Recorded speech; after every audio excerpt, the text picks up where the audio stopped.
ভরা বিয়েবাড়ির মাঝখান থেকে আমার হাত ধরে টেনে নিয়ে যাচ্ছে মিস্টার আদ্রিয়ান আহমেদ আদিত্য। পুরো বিয়েবাড়ির মানুষজন স্থির হয়ে তাকিয়ে আছে আমাদের দিকে। কেউ কিছু বলতে পারছে না। আমার আব্বু আম্মু আর ছোট ভাই সবাই শুধু তাকিয়ে আছে। আমার উঠবি সেও কিছু করতে পারছে না। সামান্য কিছু ফটোর পাওয়ার এত হতে পারে তা জানা ছিল না আমার। আজকের এই পরিস্থিতির জন্য শুধুমাত্র আমিই দায়ী। আমার জন্য এইরকম একটা পরিস্থিতির সৃষ্টি হলো। সেদিন যদি ছবিগুলো না তুলতাম তাহলে আজ এগুলোর কিছুই হতো না। আদ্রিয়ান আহমেদ আদিত্য এমন নয় যে এই মানুষটাকে আমি চিনি না। একটা সময় ছিল যখন এই মানুষটাকে আমি পাগলের মতো ভালোবাসতাম। তার অবহেলা অপমান অনেক কিছু সহ্য করেও তাকে পাগলের মতো ভালোবেসেছিলাম আমি। কিন্তু সেদিনের তার দেওয়া কঠিন অপমান, আমি মরে গেলেও তার কিছু যায় আসে না এটা জানার পর আর তার দিকে ফিরে তাকাতেও ইচ্ছে করেনি আমার। তার থেকে সরে এসেছি আমি। প্রায় 1 মাস হয়ে গেছে তার মুখটাও দেখিনি আমি। কিন্তু এইভাবে আমার বিয়ের মাঝখানে এসে এইভাবে জোর জবরদস্তি করে বিয়ে করে নেবে এটা আমার কল্পনার বাইরে ছিল। রাগ হচ্ছে ভীষণ। আমি মরে গেলেও যার যায় আসে না সে কিনা সামান্য ফটো নিয়ে বাজে কথা বলে এইভাবে বিয়ে করে নেবে। কিছুক্ষণ আগে কাজী আমায় কবুল বলতে বলবে এমন সময় আদিত্য তার সাঙ্গপাঙ্গ নিয়ে বিয়ে বাড়িতে উপস্থিত হলো। তাকে দেখে রীতিমতো চোখ রসগোল্লা হয়ে গেল আমার। আদিত্য আমার সামনে এসে বলল, ডার্লিং, এইভাবে বিয়ে করে নিলে কিভাবে হবে? আদিত্যর কথা শুনে আমি জাস্ট হা হয়ে তাকিয়েছিলাম। বলতে কি চাইছে উনি? এমন সময় আব্বু এসে আদিত্যের সামনে দাঁড়িয়ে বলল, তোমার সাহস তো কম নয়, আমার মেয়ের বিয়েতে এসে এইভাবে কথা বলছো? শ্বশুর মশাই, এত কথা কেন বলছেন বলুন তো? আর আমি আপনার মেয়েকে বিয়ে করব, আমায় রেখে অন্য ছেলের সাথে বিয়ে কি করে দেন আপনি? একদম বাজে কথা বলবে না। আদিত্য আব্বুর কাছ দেখে হেসে বলল, কুল ডাউন শ্বশুর মশাই, আপনার মেয়ে আমায় ভালোবাসে। আমরা একসাথে অনেকটা সময় কাটিয়েছি।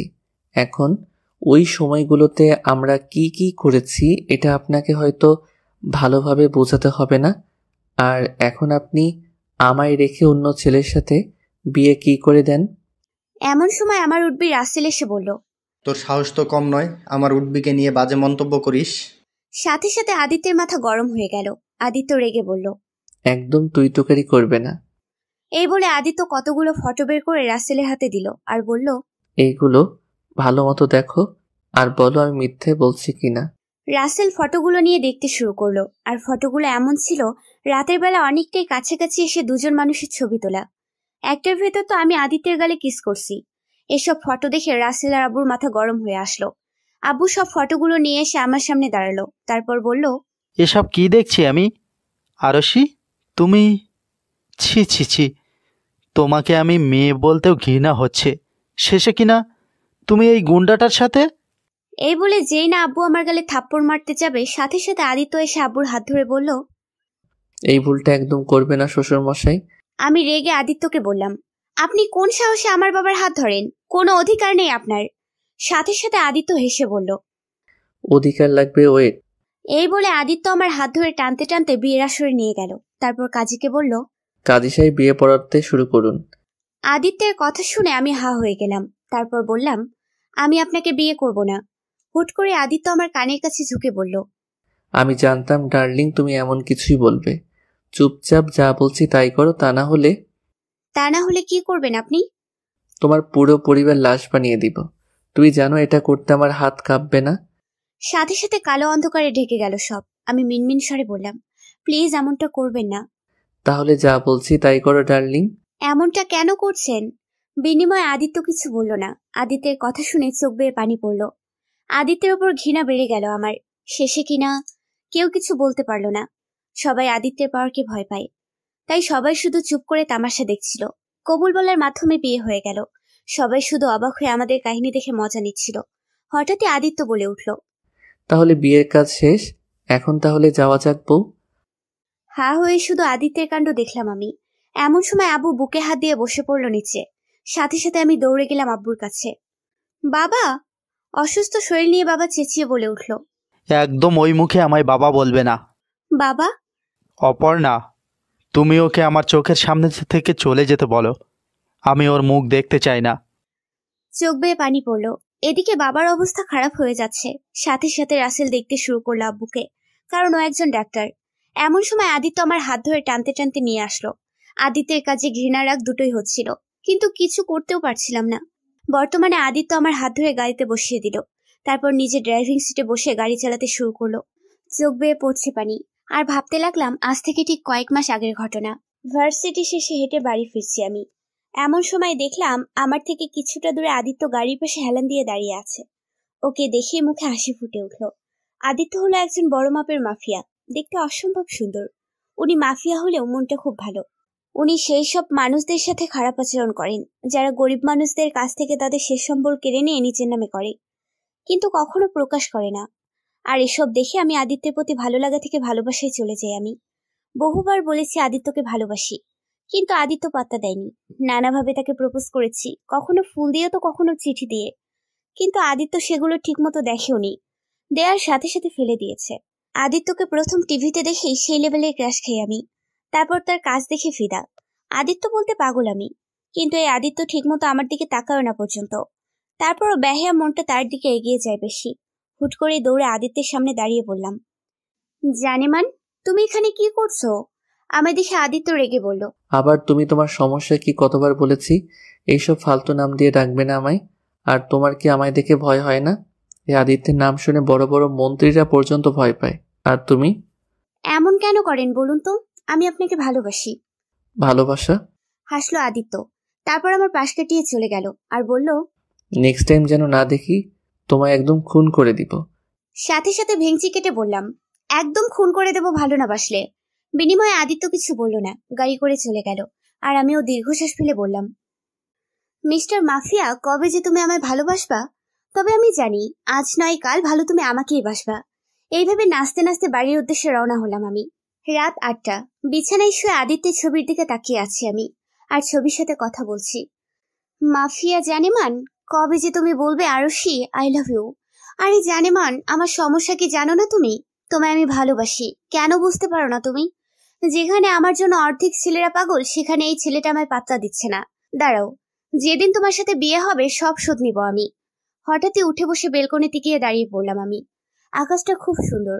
এমন সময় বিছানার উপর ফোনটা বেজে উঠলো। ফোনটা তুলে দেখলাম মিষ্টিমাই বেস্টু। খুশি হয়ে ফোনটা তুলে বললাম, বল। মেলায় যাবি? এখন? আচ্ছা তুই বের হ, আমি তৈরি হয়ে আসছি। আচ্ছা। তারপর তৈরি হয়ে আম্মুকে একটু ম্যানেজ করে বেরিয়ে পড়লাম আমি। মাঝরাতে ব্যস্তহীন রাস্তায় দৌড়াচ্ছি আমি। আমার পেছনে দৌড়াচ্ছে কিছু বাজে ছেলে। ভয়ে হাত পা ঠান্ডা হয়ে যাচ্ছে আমার। এখন কে বাঁচাবে আমায়? কিছুক্ষণ আগে মেলা থেকে ঘুরে বাড়ি ফিরছিলাম। মিষ্টি তাদের বাড়ির রাস্তা চলে আসায় সে চলে গেল। আমিও আনমনেই হেঁটে যাচ্ছিলাম। এমন সময় কতগুলো বাজে ছেলে পেছনে আসতে দেখে ভয়ে ঘাবড়ে যাই আমি। ধীরে ধীরে স্পিড বাড়িয়ে পরক্ষণেই দৌড়াতে শুরু করলাম আমি। আর ছেলেগুলো দৌড়াচ্ছে আমার পিছন পিছন। এতটা রাত হয়ে যাবে বুঝতেই পারিনি। বর্তমানে দৌড়াচ্ছি আমি। এদিকে গাড়ির উপরে বসে লাগাতার বিড়ি খেয়ে চলেছে আদিত্য। তার পাশে তার বন্ধুরাও আছে। মাঝে মাঝে আদিত্য এমন করে, মাঝরাতে ব্যস্তহীন রাস্তায় এসে বসে থাকে। কেন করে সেটা তার বন্ধুরাও জানে না। ভয়ে কখনো জিজ্ঞেসও করতে পারে না। হাঁপাতে হাঁপাতে একটু দাঁড়িয়ে পড়লাম আমি। হঠাৎই সামনে আদিত্যকে দেখে নিমিষেই ভয় গায়েব হয়ে গেল আমার। এমন একটা মুহূর্তে আদিত্যের সাথে দেখা হবে সেটা ভাবতেও পারিনি। এমন সময় পেছনে এসে দাঁড়ালো ছেলেগুলো। সাথে সাথে দৌড়ে গিয়ে আদিত্যের সামনে গিয়ে দাঁড়ালাম আমি। তারপর হাঁপাতে হাঁপাতে বললাম, জানেমান, এত রাতে এইভাবে তোমার সাথে দেখা হবে এটা ভাবতেই পারিনি। প্লিজ ওই গুন্ডাগুলোর হাত থেকে বাঁচাও আমায়। এদিকে আদিত্য এত রাতে একটা মেয়েলি কণ্ঠ শুনে অবাক হয়ে আরেকবার সিগারেটে টান দিয়ে মুখ থেকে ধোঁয়া উড়ে সামনের দিকে তাকালো। আবারও আরশিকে দেখে কিছু বলল না সে। ওর পেছনে থাকা ছেলেগুলোর দিকে শুধু একবার তাকালো। তারপর ওর বন্ধুদের একটা ইশারা করতেই ওরা দ্রুত গতিতে আরশির পিছনে ছেলেগুলোর দিকে দৌড়ে গেল। আদিত্যের বন্ধুদের এভাবে দৌড়াতে দেখে বাজে ছেলেগুলো ভয়ে দৌড়ে পালালো। এদিকে আমি এইভাবে ছেলেগুলোকে দৌড়াতে দেখে খুশি হয়ে বললাম, থ্যাংক ইউ জানেমান। আমার কথা শুনে আদিত্য গাড়ি থেকে নেমে এসে বলল, এত রাতে এখানে কি করছো? ও কিছু না, একটু বান্ধবীর সাথে মেলায় ঘুরতে এসেছিলাম। এমন সময় আদিত্যের বন্ধুরা এসে বলল, ভাই সবগুলো ভয়ে পালিয়ে গেছে। কথাটা শুনে আমি খুশি হয়ে বললাম, চলে গেছে? খুব ভালো। তা তোমরা এত রাতে কি করছো এখানে? ও কিছু না ভাই, একটু হাঁটতে বেরিয়েছিল। ও গাড়ি করে হাঁটতে বেরিয়েছে? সাথে সাথে আদিত্য রেগে গিয়ে বলল, এত বক বক না করে বাড়ি যাও, এত প্রশ্ন কেন তোমার? না মানে এমনি জিজ্ঞেস করছিলাম। তারপর চুপ হয়ে দাঁড়িয়ে পড়লাম আমি। আমাকে এভাবে দাঁড়িয়ে থাকতে দেখে আদিত্য ধমক দিয়ে বলে উঠল, কি হলো, কথা কি কানে যাচ্ছে না? সাথে সাথে আমি ন্যাকা কান্না দিয়ে বললাম, একা যাব না, আমার বাড়ি পৌঁছে দাও জানেমান। কি মাথা নষ্ট হয়ে গেছে তোমার? আমার মাথা ঠিক হয়ে আছে, তোমারটা গেছে। দেখছো একটু আগে কতগুলো বাজে ছেলে পিছু নিয়েছিল। কোথায় বলবে তোমায় পৌঁছে দেই আমি, তা না। আরশের কথা শুনে আদিত্য কিছু একটা ভেবে রাশেদকে বলল, রাশেদ, তুই গিয়ে ওকে ওর বাড়ি পৌঁছে দিয়ে আয়। ও কেন যাবে? তুমি যাবে জানেমান। আচ্ছা চলো জানেমান, আমরা একসাথে হেঁটে বাড়ি যাই। আমার কথা শুনে আদিত্য চোখ গরম করে তাকালো আমার দিকে, কিন্তু পাত্তা দেয় কে? হুট করে আদিত্যের হাত ধরে হাঁটা শুরু করলাম আমি। সাথে আদিত্যের বন্ধুরাও ছিল। কেউ কিছু বলল না, আদিত্য নীরবতায় চলল। হাঁটছি আর আদিত্যের হাত ধরে বলছি, জানেমান, আমরা বিয়ের পর এইভাবে রোজ রাতে ঘুরতে বের হব, ঠিক আছে? তারপর এত পিক তুলবো, তারপর সেগুলোর অ্যালবাম তৈরি করে বাড়ির দেয়ালে সাজিয়ে রাখবো, ঠিক আছে? আমার মতো আমি বকবক করে চলেছি, আর আদিত্য তার মতো চুপ করে হেঁটে চলেছে আর বিড়ি টেনে চলেছে। হুট করে দাঁড়িয়ে পড়লাম আমি। তারপর আদিত্যের কাছ থেকে বিড়িটা হাতে নিয়ে মাটিতে ফেলে দিয়ে বললাম, আমি এত বকবক করছি আর তুমি আছো একটা ডোন্ট কেয়ার ভাব নিয়ে। হুট করে আদিত্য আমার হাত চেপে ধরে তার কাছে এনে রেগে গিয়ে বলল, তোমার সমস্যা কি বলো তো? সারাদিন শুধু বকবক করো, আর তোমায় আমি বিয়ে করব না। একদম উল্টাপাল্টা কথা বলবে না। বিয়ে করলে অন্য কাউকে করব, তারপরও তোমায় করব না। আদিত্যের কথা শুনে আমি রেগে বললাম, কি? আমায় ছেড়ে অন্য মেয়েকে বিয়ে করলে তোমার খবর আছে? আর তোমার আমাকে বিয়ে করার দরকার নেই, বিয়ে আমি তোমায় করব। এই বলে হুট করে আদিত্যের পকেট থেকে ফোনটা বের করে উড়াধুরা ছবি তোলা শুরু করে দিলাম আমি। কেন করলাম জানা নেই আমার, তবে ভালো লাগছিল। আদিত্য আমার কাজ দেখে রেগে বলল, এসব কি করছো তুমি? তুমি যাতে আমায় ছেড়ে অন্য কাউকে বিয়ে করতে না পারো তার ব্যবস্থা করছি। এই বলে আদিত্যের খুব কাছে ছবি তোলা শুরু করে দিলাম আমি। আমার কাজে আদিত্য বিরক্ত হয়ে তার ফোনটা নেয়ার জন্য লাফালাফি করতে শুরু করলো, কিন্তু আমি দেব না। এক পর্যায়ে আরশি আদিত্যের গালে কিস করে বসে, আর তার হাতে মোবাইলের ক্যামেরা অন থাকায় ভুলক্রমে ক্লিক হয়ে যায় আর ফটো উঠে যায়। হুট করে এমন কিছু হবে সেটা হয়তো আদিত্য আরশি কেউ বুঝতে পারেনি।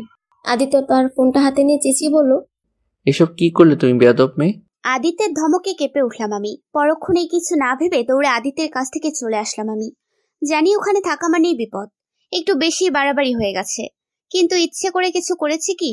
আর আদিত্য রাগে গজগজ করতে করতে চলে গেল আর হাজারটা গালি দিতে লাগলো আরশিকে। বেশি বার বেড়ে গেছে মেয়েটা।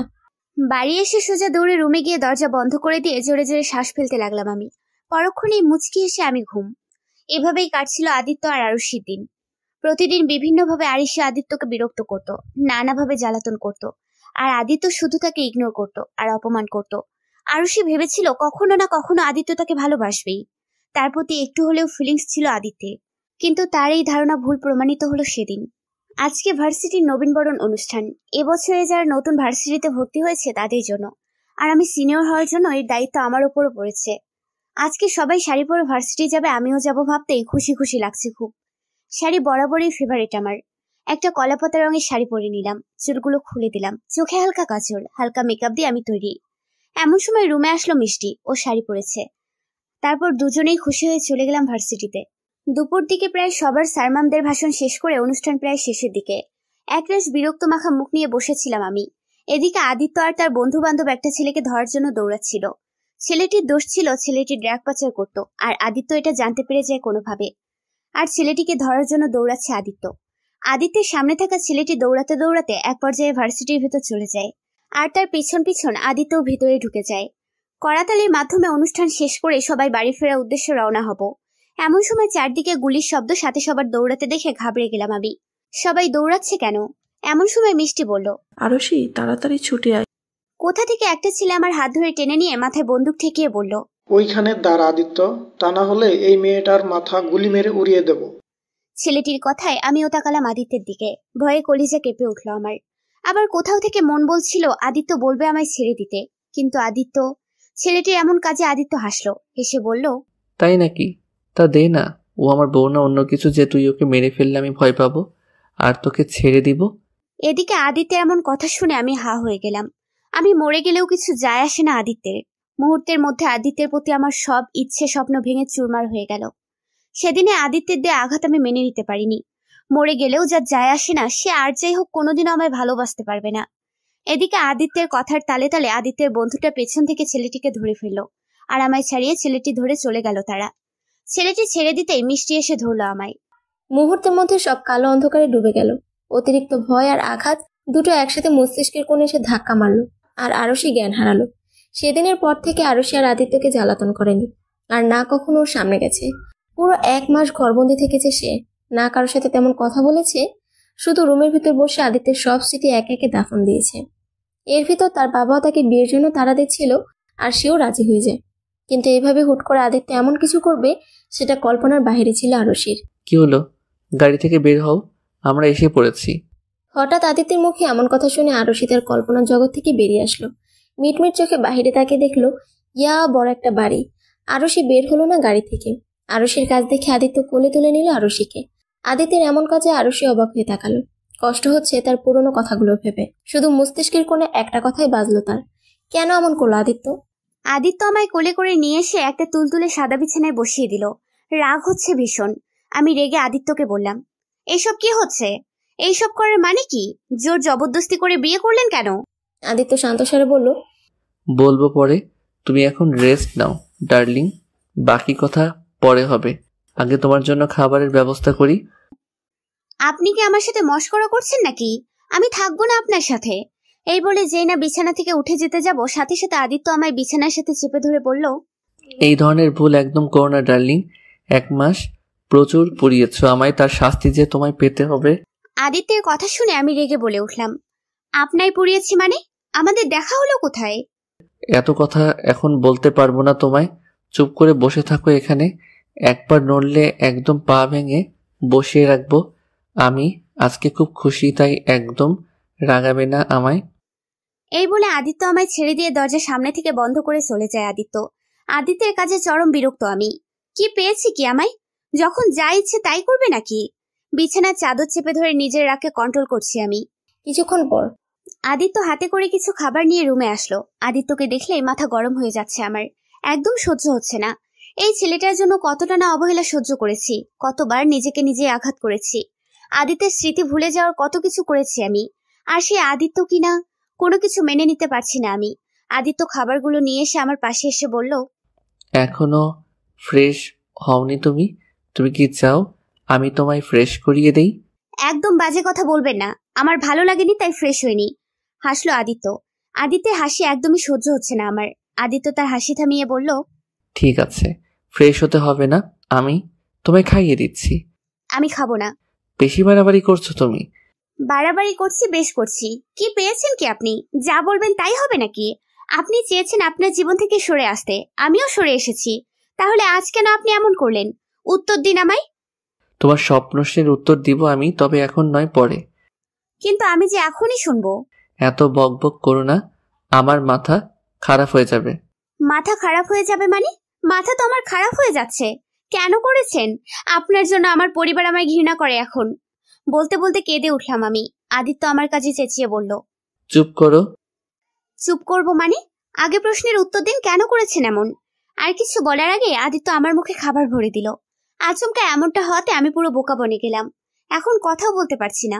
আদিত্য খাবার দিতে দিতে শান্তস্বরে বলল, বলবো সব, তবে পরে একটু সময় দাও, সব ঠিক করে দিব আমি। কিন্তু আদিত্যের এই সান্ত্বনা একদম সহ্য হচ্ছে না আমার। জোর জবরদস্তি করে আদিত্য খাবার খাইয়ে দিল আমায়। তারপর বলল, তুমি ফ্রেশ হয়ে ঘুমিয়ে পড়ো। আমি ফ্রেশ হব না, এইভাবেই থাকবো। বেশি বাড়াবাড়ি করলে কিন্তু আমি তোমায় ফ্রেশ করিয়ে দিব। উল্টোপাল্টা কথা একদম বলবেন না। আপনাকে সহ্য হচ্ছে না আমার। বেরিয়ে যান এই রুম থেকে। এক পর্যায়ে চেঁচিয়ে কেঁদে উঠলাম। আদিত্য কিছুটা ঘাবড়ে গেল আরুষির কাছে। শেষমেশ সেও আর কিছু না বলে রুম থেকে বেরিয়ে যায়। আদিত্য যেতে আরুষি কাঁদতে কাঁদতে বিছানায় শুয়ে ঘুমিয়ে পড়ে। তার একদমই সহ্য হচ্ছে না আদিত্যকে। ড্রিঙ্ক হাতে সোফায় বসে আছে আদিত্য। এই 1 মাস তার দিনগুলো কিভাবে কেটেছে ভাবতেই অবাক হয় আদিত্য। এই 1 মাসে আদিত্য বুঝতে পেরেছে আরুষির প্রতি তার অনুভূতি, তার ভালোবাসা। কথায় আছে না, কাছে থাকলে কেউ বুঝতে পারে না তার গুরুত্ব কতটা, দূরে গেলে বোঝা যায় তার শূন্যতা। আদিত্য বুঝেছে আরুষির শূন্যতা। এমনটা নয় যে সে খুব কষ্ট পাচ্ছে আরুষির ব্যবহারে। কম অবহেলা করেনি সে আরুষিকে। আর সেই অবহেলার যন্ত্রণা পেয়েছে আদিত্য এই 1 মাসে। চোখ বন্ধ করে আদিত্য ভাবতে লাগলো সেই পুরনো দিনগুলোর কথা। প্রায় 1 সপ্তাহ হয়ে গেছে আরুষির সাথে দেখা হয়নি আদিত্যের। প্রথম ভালো লাগলো, পরে ভালো লাগেনি আদিত্যের। ভিতরে ভিতরে আরুষির শূন্যতা অনুভব করেছে সে। আরুষির পাগলামি মনে করে হঠাৎই আদিত্য হেসে ওঠে। আচমকা আদিত্যের এমন হেসে উঠে অবাক হয় তার বন্ধুরা। রাশেদ অবাক হয়ে জিজ্ঞেস করে, কি হলো ভাই?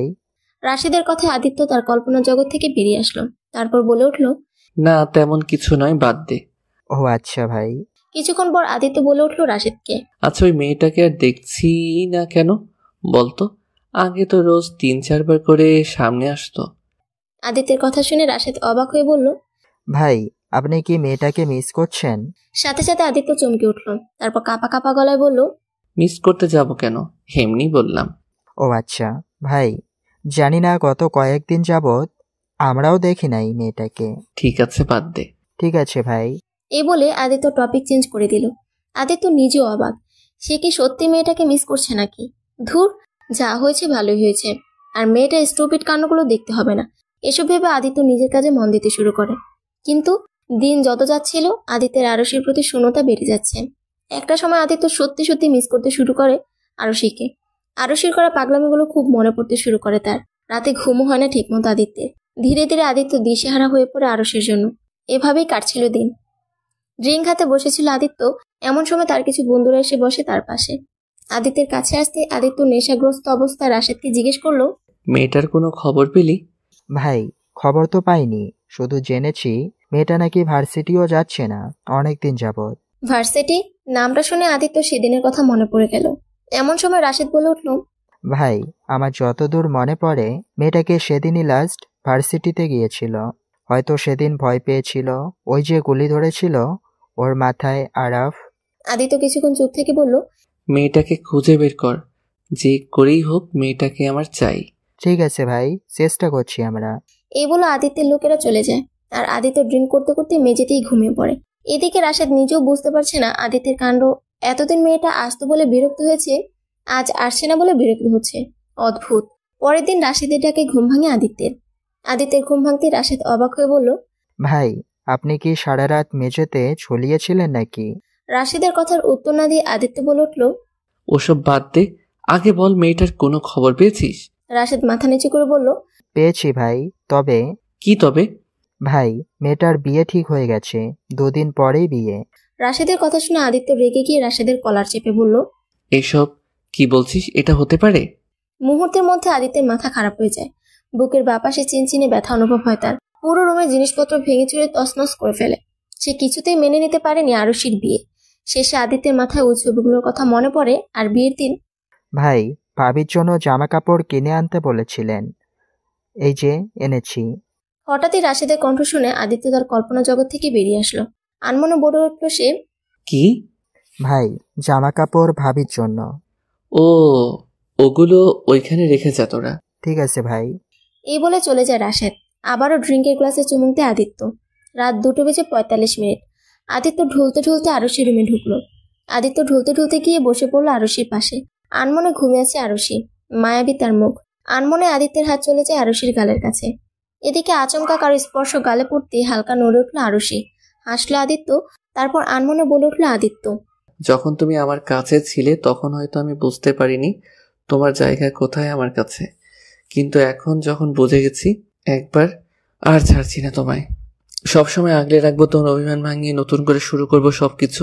এতটুকু বলে আরশির গালে একটা চুমু দেয় আদিত্য।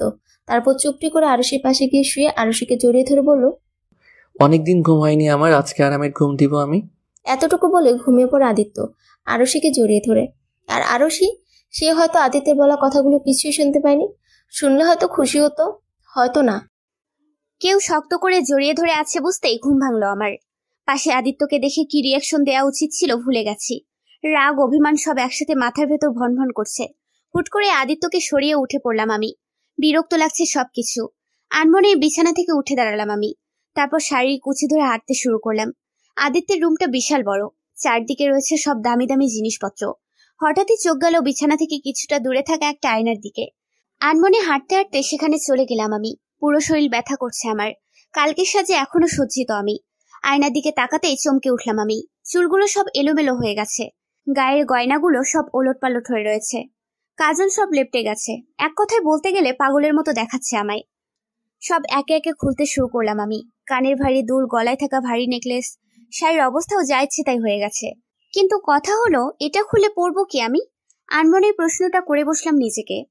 এমন সময় চোখ বন্ধ করে আদিত্য বলে উঠল। ওই আলমারিতে অনেকগুলো শাড়ি, সালোয়ার কামিজ সহ আরো অনেক জিনিসপত্র আছে, যেটা ভালো লাগে পরে ফেলতে পারো। আদিত্যের কথা শুনে কিছু বললাম না আমি। এই মুহূর্তে কোনো কিছু বলার মুডে নেই আমি।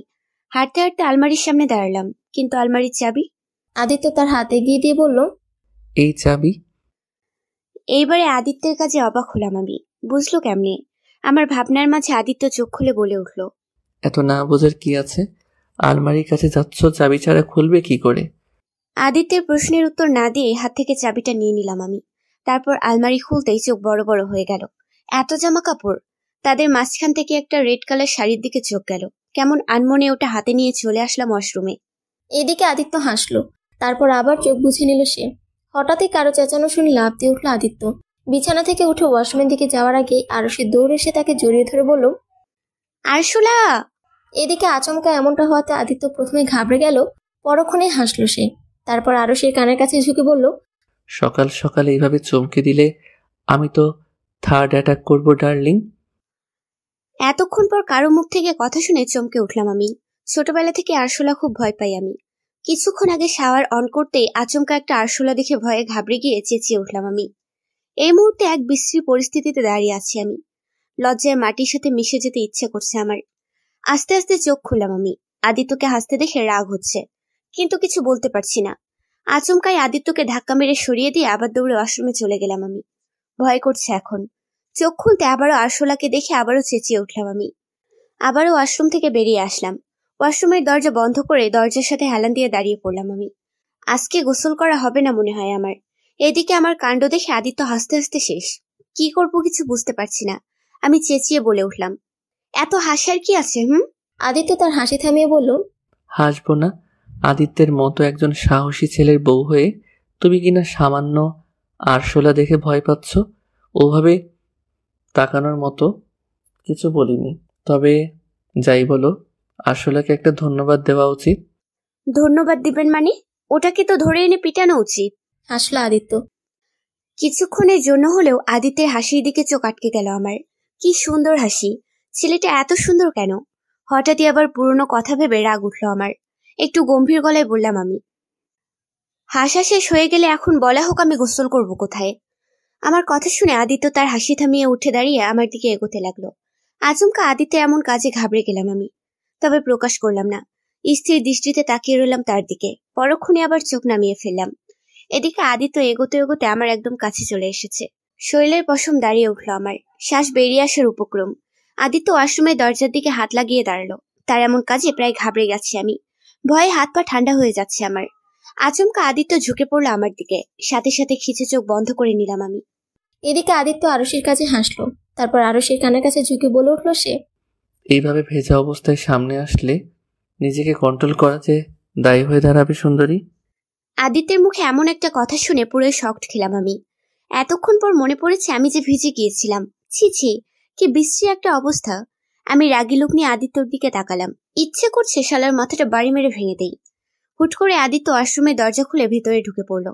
আশেপাশে তাকিয়ে কোথাও আরশোলা না দেখে বলে উঠল সে, চলে গেছে, এখন গোসল করে নাও। আদিত্যের কথা শুনে আদিত্যের পেছন থেকে পিটপিট চোখে তাকালাম আমি আশেপাশে। সত্যিই নেই। কি বাজে আরশোলা মাইরি! উফ, বাঁচা গেল। তারপর আর কি, আদিত্য চলে গেল। আমিও ওয়াশরুমের দরজা বন্ধ করে দিলাম। এদিকে আদিত্য হাসতে হাসতে শেষ। আসলেই পাগলি একটা। বিকেলে আনমনির বেলকনির রেলিং ধরে দাঁড়িয়ে আছি আমি। কষ্ট হচ্ছে খুব। পরিবারের সবাই আমাকে ঘৃণা করছে। কোথাও না কোথাও এসবের জন্য আমিই দায়ী। কিন্তু এখনো বুঝলাম না আদিত্য এমন কিছু কেন করলো। এই প্রশ্নটা মাথা খারাপ করে দিচ্ছে আমার। এমন সময় আকাশে কালো মেঘ এসে ঢেকে দিল পুরো শহরটা। আকাশে গর্জন করছে, হয়তো তুমুল বেগে বৃষ্টি হবে। হঠাৎই মনে পড়ে গেল ওই বৃষ্টির দিনে ছোট ভাইয়ের সাথে করা দুষ্টু মিষ্টি মজাগুলো। ছাদে উঠে লাফালাফি দিনগুলো সত্যিই খুব সুন্দর ছিল ভেবে দীর্ঘশ্বাস ফেললাম আমি। কিছুক্ষণের মধ্যেই মেঘের কোল থেকে বৃষ্টি পড়তে শুরু করলো। গাছের পাতা সহ আশেপাশের জায়গা থেকে টপ টপ করে বৃষ্টির শব্দ এসে কানে বাজতে শুরু করলো। আনমনেই বেলকনির রেলিং এর বাইরে হাত চলে গেল আমার।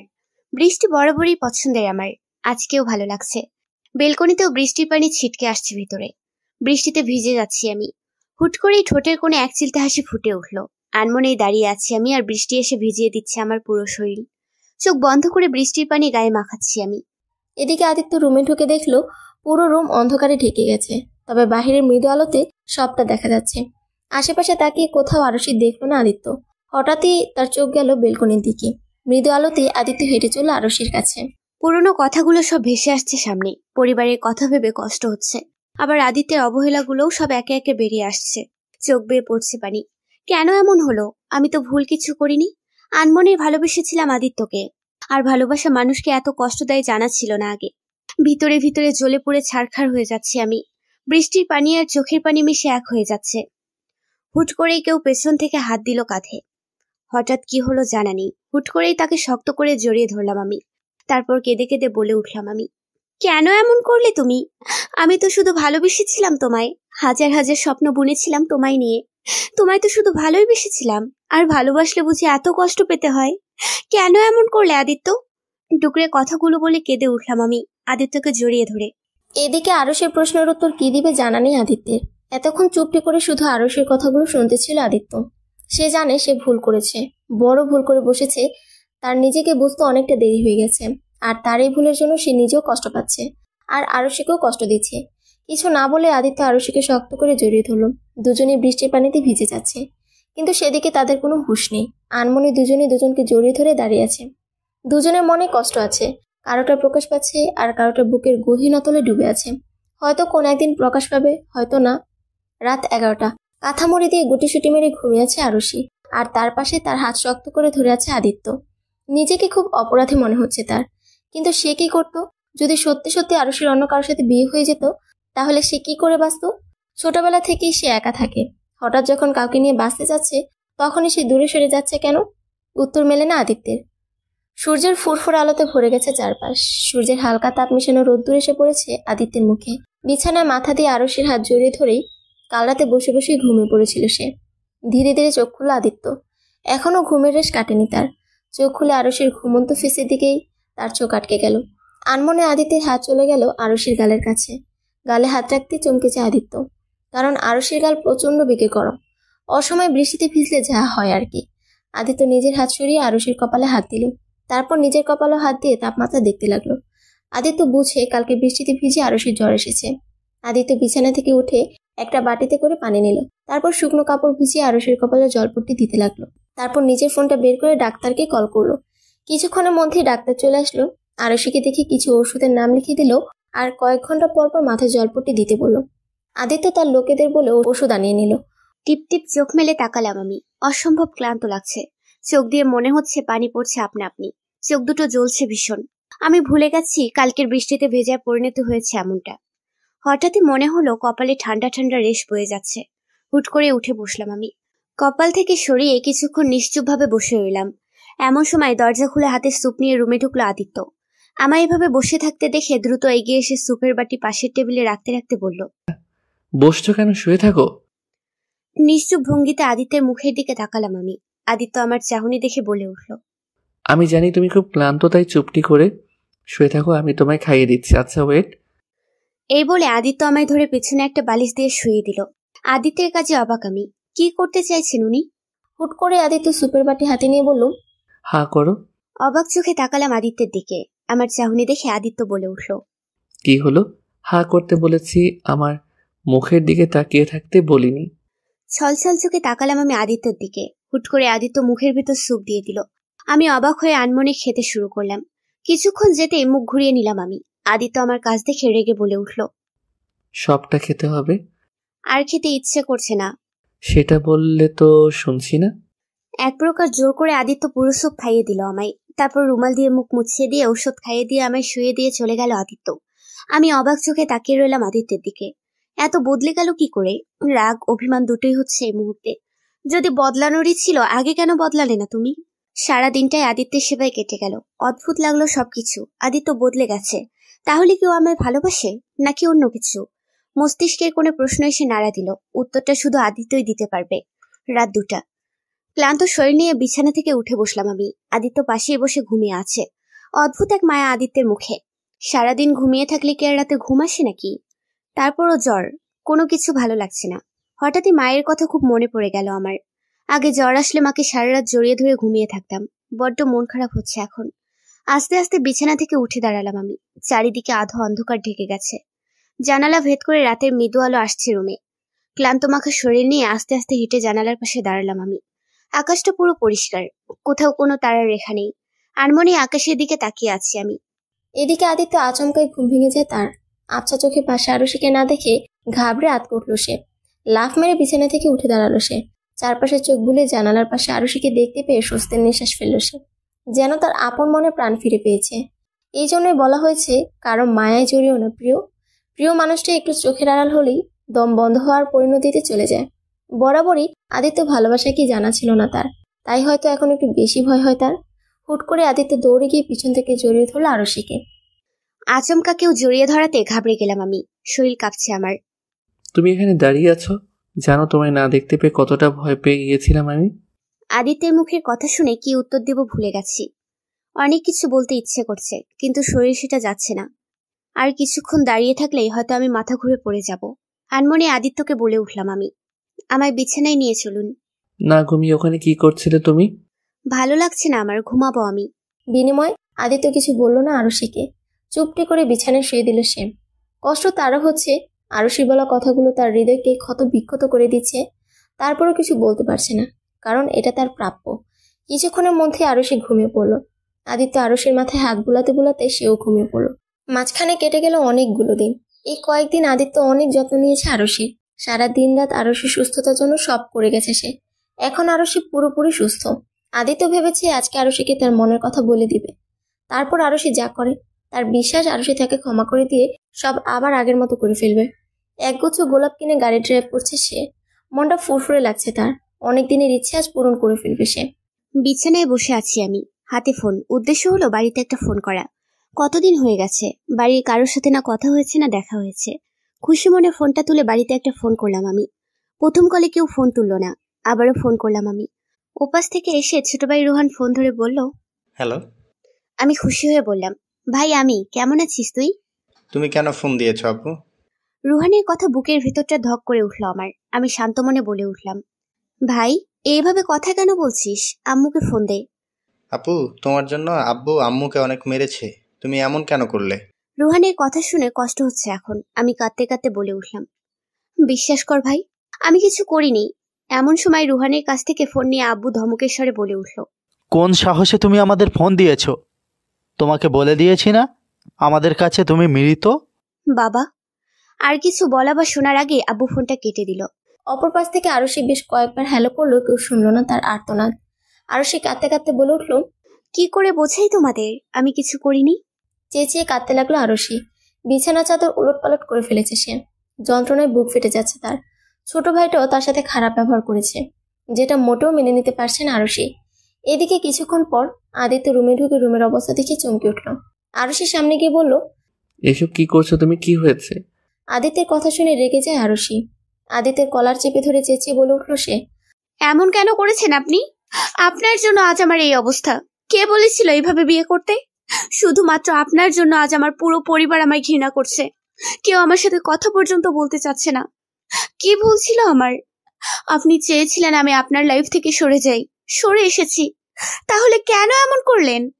বলতে বলতে ঢুকরে কেঁদে দেয় আরুষি। আদিত্য হুট করে বলে ওঠে, ভালোবাসি তোমায় আমি।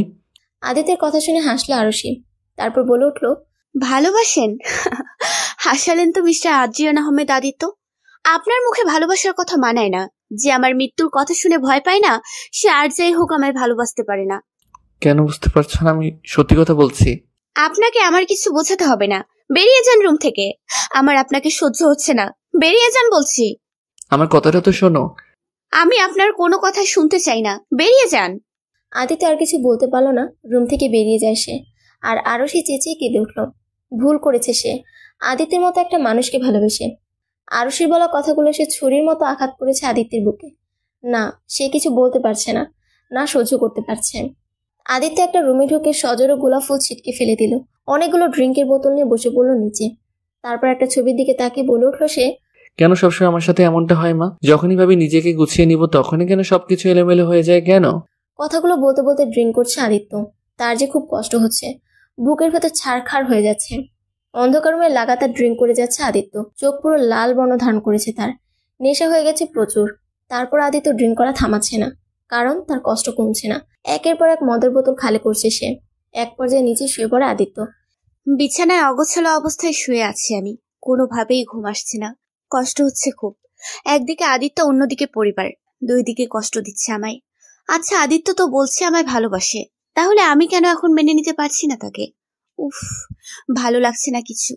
পুরো পরিবার কষ্ট পাচ্ছে শুধুমাত্র আদিত্যের জন্য। এটাই হয়তো ওকে মেনে না নেওয়ার প্রথম কারণ আমার। হুট করেই বিছানা থেকে উঠে দাঁড়ালাম আমি। ঘড়ির দিকে তাকাতেই 2:02। রাত তো অনেক হয়েছে, তাহলে ঘুম কেন আসছে না আমার? হঠাৎই কি মনে করে বিছানা থেকে উঠে দরজার কাছে চলে গেলাম আমি। আস্তে আস্তে দরজা খুলে ফেললাম আমি। অবাক, দরজা খোলা ছিল নাকি? হুট করে রুম থেকে বাইরে বেরিয়ে আসলাম আমি। পুরো বাড়ি অন্ধকারে ডুবে আছে, কিন্তু হালকা মৃদু আলোতে সবই দেখা যাচ্ছে। চারপাশে ঘুরে ঘুরে তাকালাম, কিছু একটা খটকা লাগছে। বাড়িতে কেউ নেই নাকি? হুট করে আদিত্যের কথা মাথায় আসলো আমার। ধীরে ধীরে সিঁড়ি বেয়ে নিচে নামলাম আমি। আচমকা একটা রুম থেকে কিছু একটা পড়ার শব্দ পেতেই কেঁপে উঠলাম আমি। মনে হলো কাঁচ ভাঙলো। কাঁপা কাঁপা শরীর আর একরাশ ভয় নিয়ে একটা রুমের দিকে পা বাড়ালাম আমি। কেন জানি না কি হলো, এইমাত্র না দেখতে পারলে শান্তি পাবো না আমি। হাতের মোবাইলটার লাইট অন করে সেদিকে পা বাড়ালাম আমি। এতক্ষণ মনেই ছিল না আমার হাতে ফোন আছে। স্তব্ধ হয়ে দাঁড়িয়ে পড়লাম আমি রুমটার দরজার সামনে, কারণ সামনে আদিত্যের হাত বেয়ে টপ টপ করে রক্ত পড়ছে। আদিত্যের এমন কাজ দেখে বুকের ভিতর ধক করে উঠলো আমার। কোনো কিছু না ভেবেই দৌড়ে চলে গেলাম আমি আদিত্যের সামনে। তারপর আদিত্যকে ধরে বলে উঠলাম আমি, আদিত্য, এগুলো কি করেছেন আপনি? বিনিময়ে আদিত্য কিছু বলল না, ও হয়তো শুনতেই পায়নি আমার কথা। আদিত্যের জবাব না পেয়ে আবারও ডাকলাম আমি। এবারও উত্তর দিল না আদিত্য। মনে মনে প্রচন্ড রাগ হচ্ছে আমার। হুট করে আদিত্যের শার্টের কলার চেপে ধরে বলে উঠলাম আমি, আদিত্য, এগুলো কি করেছেন আপনি? হাত বেয়ে রক্ত পড়ছে তো। মিনমিন চোখে তাকালো আদিত্য আমার দিকে, কিন্তু কিছু বলল না আদিত্য, শুধু তাকিয়ে রইল। কি হলো, কথা বলছেন না কেন? এসব কি করেছেন আপনি? হুট করে আদিত্য আমার হাত ধরে টান দিল। আচমকা এমনটা হওয়াতে আমি ঘাবড়ে গিয়ে পড়লাম আদিত্যের বুকে। নিঃশ্বাস বন্ধ হয়ে আসছে আমার। এসব কি করছেন আপনি? ছাড়ুন আমায়। তুমি খুব খারাপ। আদিত্যের মুখে এমন কথা শুনে লাফালাফি বন্ধ করে দিলাম আমি। তুমি খুব খারাপ জানো, খালি আমায় কষ্ট দাও। আর আপনি যে আমায় কষ্ট দিচ্ছেন, এখনো কষ্ট দিয়েই যাচ্ছেন, তার বেলা। মানুষ মাত্রই তো ভুল হয়। আমিও ভুল করেছি, তোমায় বুঝতে ভুল করেছি, নিজেকে বুঝতে ভুল করেছি আমি জানি ওইভাবে বিয়ে করা উচিত হয়নি তোমায়, কিন্তু কি করতাম আমি? ওইভাবে বিয়ে না করলে সারা জীবনের জন্যই যে তোমায় হারিয়ে ফেলতাম আমি। আর তোমায় ছাড়া থাকা যে খুব কষ্টের, আমি আর নিতে পারছি না। বিশ্বাস করো, সেই ছোটবেলা থেকে কষ্ট নিতে নিতে বড় হয়েছি আমি। সেই ছোটবেলায় বাবা মা মারা যায় আমার, সেই থেকে কষ্ট করতে করতে আজ আমি এমন হয়ে গেছি। এতটা কঠোর এই হাত দিয়ে কম মানুষকে মারিনি আমি। তুমি যখন সাথে ছিলে তখন তো বুঝতে পারিনি কখন তোমার ওইসব পাগলিগুলোকে ভালোবেসে ফেলেছি আমি। যখন বুঝতে পারলাম তখন যে খুব দেরি হয়ে গেছে। তাই তো ওইভাবে প্লিজ আর কষ্ট দিও না আমায়। আমার যে তোমার অবহেলাগুলো আর নিতে পারছি না। আমার ভিতরটা জ্বলে পুড়ে ছারখার হয়ে যাচ্ছে। একসাথে কথাগুলো বলে কেঁদে উঠল আদিত্য। এদিকে আমি আদিত্যের মুখে এসব কথা শুনে কি বলবো বুঝতে পারছি না। আমারও তো কষ্ট হচ্ছে। হুট করে আদিত্য শক্ত করে জড়িয়ে ধরল আরশিকে। তারপর বলে উঠল, প্লিজ আমায় ছেড়ে যেও না। সবাই চলে গেছে আমায় একা করে দিয়ে, আমার মা, আমার বাবা, সবাই। প্লিজ তুমি চলে যেও না। তুমি চলে গেলে আমি তো সত্যি সত্যি মরে যাব। আদিত্যের কথা শুনে কলিজা কেঁপে উঠল আমার, কিন্তু কিছু বুঝতে পারলাম না আমি। এতটা কষ্ট পাচ্ছে আদিত্য আমার জন্য। কিছুক্ষণ পর হঠাৎই মনে পড়ে গেল আমার আদিত্যের হাত দিয়ে তো রক্ত পড়ছে। এখন কি করব? আদিত্য যেভাবে ধরে আছে আমার পক্ষে কি ওকে বাইরে নিয়ে যাওয়া সম্ভব? আবারও ডাকলাম আদিত্যকে, প্লিজ সবার আগে এখান থেকে চলুন, আপনার হাত বেয়ে রক্ত পড়ছে তো। বিনিময়ে আদিত্য কোনো জবাব দিল না। শেষমেশ কোনো উপায় না পেয়ে আদিত্যকে ধরে উঠলাম আমি। তারপর আদিত্যের হাত আমার কাঁধে দিয়ে হাঁটা শুরু করলাম। ধীরে ধীরে হাঁটতে শুরু করলাম আমি, এক হাতে মোবাইল। প্রচুর কষ্ট হচ্ছে। হঠাৎই সামনের সোফার সাথে ধাক্কা লেগে পড়ে গেলাম আমরা সোফার ওপর। আমি নিচে আর আদিত্য আমার ওপরে। হায় রে, এখন কি হবে? এত বড় ছেলেকে আমার মতো এত পুচকে একটা মেয়ে কখনো নিয়ে আসতে পারে নাকি? তারপর যে হারে ড্রিঙ্ক করেছে, সমস্ত ভার তো আমার উপরেই দিয়ে দিয়েছে মনে হয়। আস্তে আস্তে আদিত্যকে ছাড়িয়ে উঠে দাঁড়িয়ে জোরে জোরে নিঃশ্বাস ফেলতে শুরু করলাম আমি। আমার পক্ষে একে ওপরে নিয়ে যাওয়া কোনোভাবেই সম্ভব নয়। আদিত্যকে সোফায় রেখে আগে রুমটার আলো জ্বালাতে হবে। ভাবতে ভাবতে পুরো রুমে তাকিয়ে সুইচ খুঁজতে লাগলাম। কিছুক্ষণের মধ্যে পেয়েও গেলাম। সুইচে টিপ দিতেই পুরো রুম আলোকিত হয়ে গেল। তারপর দৌড়ে ওপরে চলে গেলাম। ড্রয়ার থেকে স্যাভলন আর ব্যান্ডেজ নিয়ে আসলাম। আদিত্যের সামনে গিয়ে আদিত্যের হাত পরিষ্কার করে দিতে লাগলাম আমি।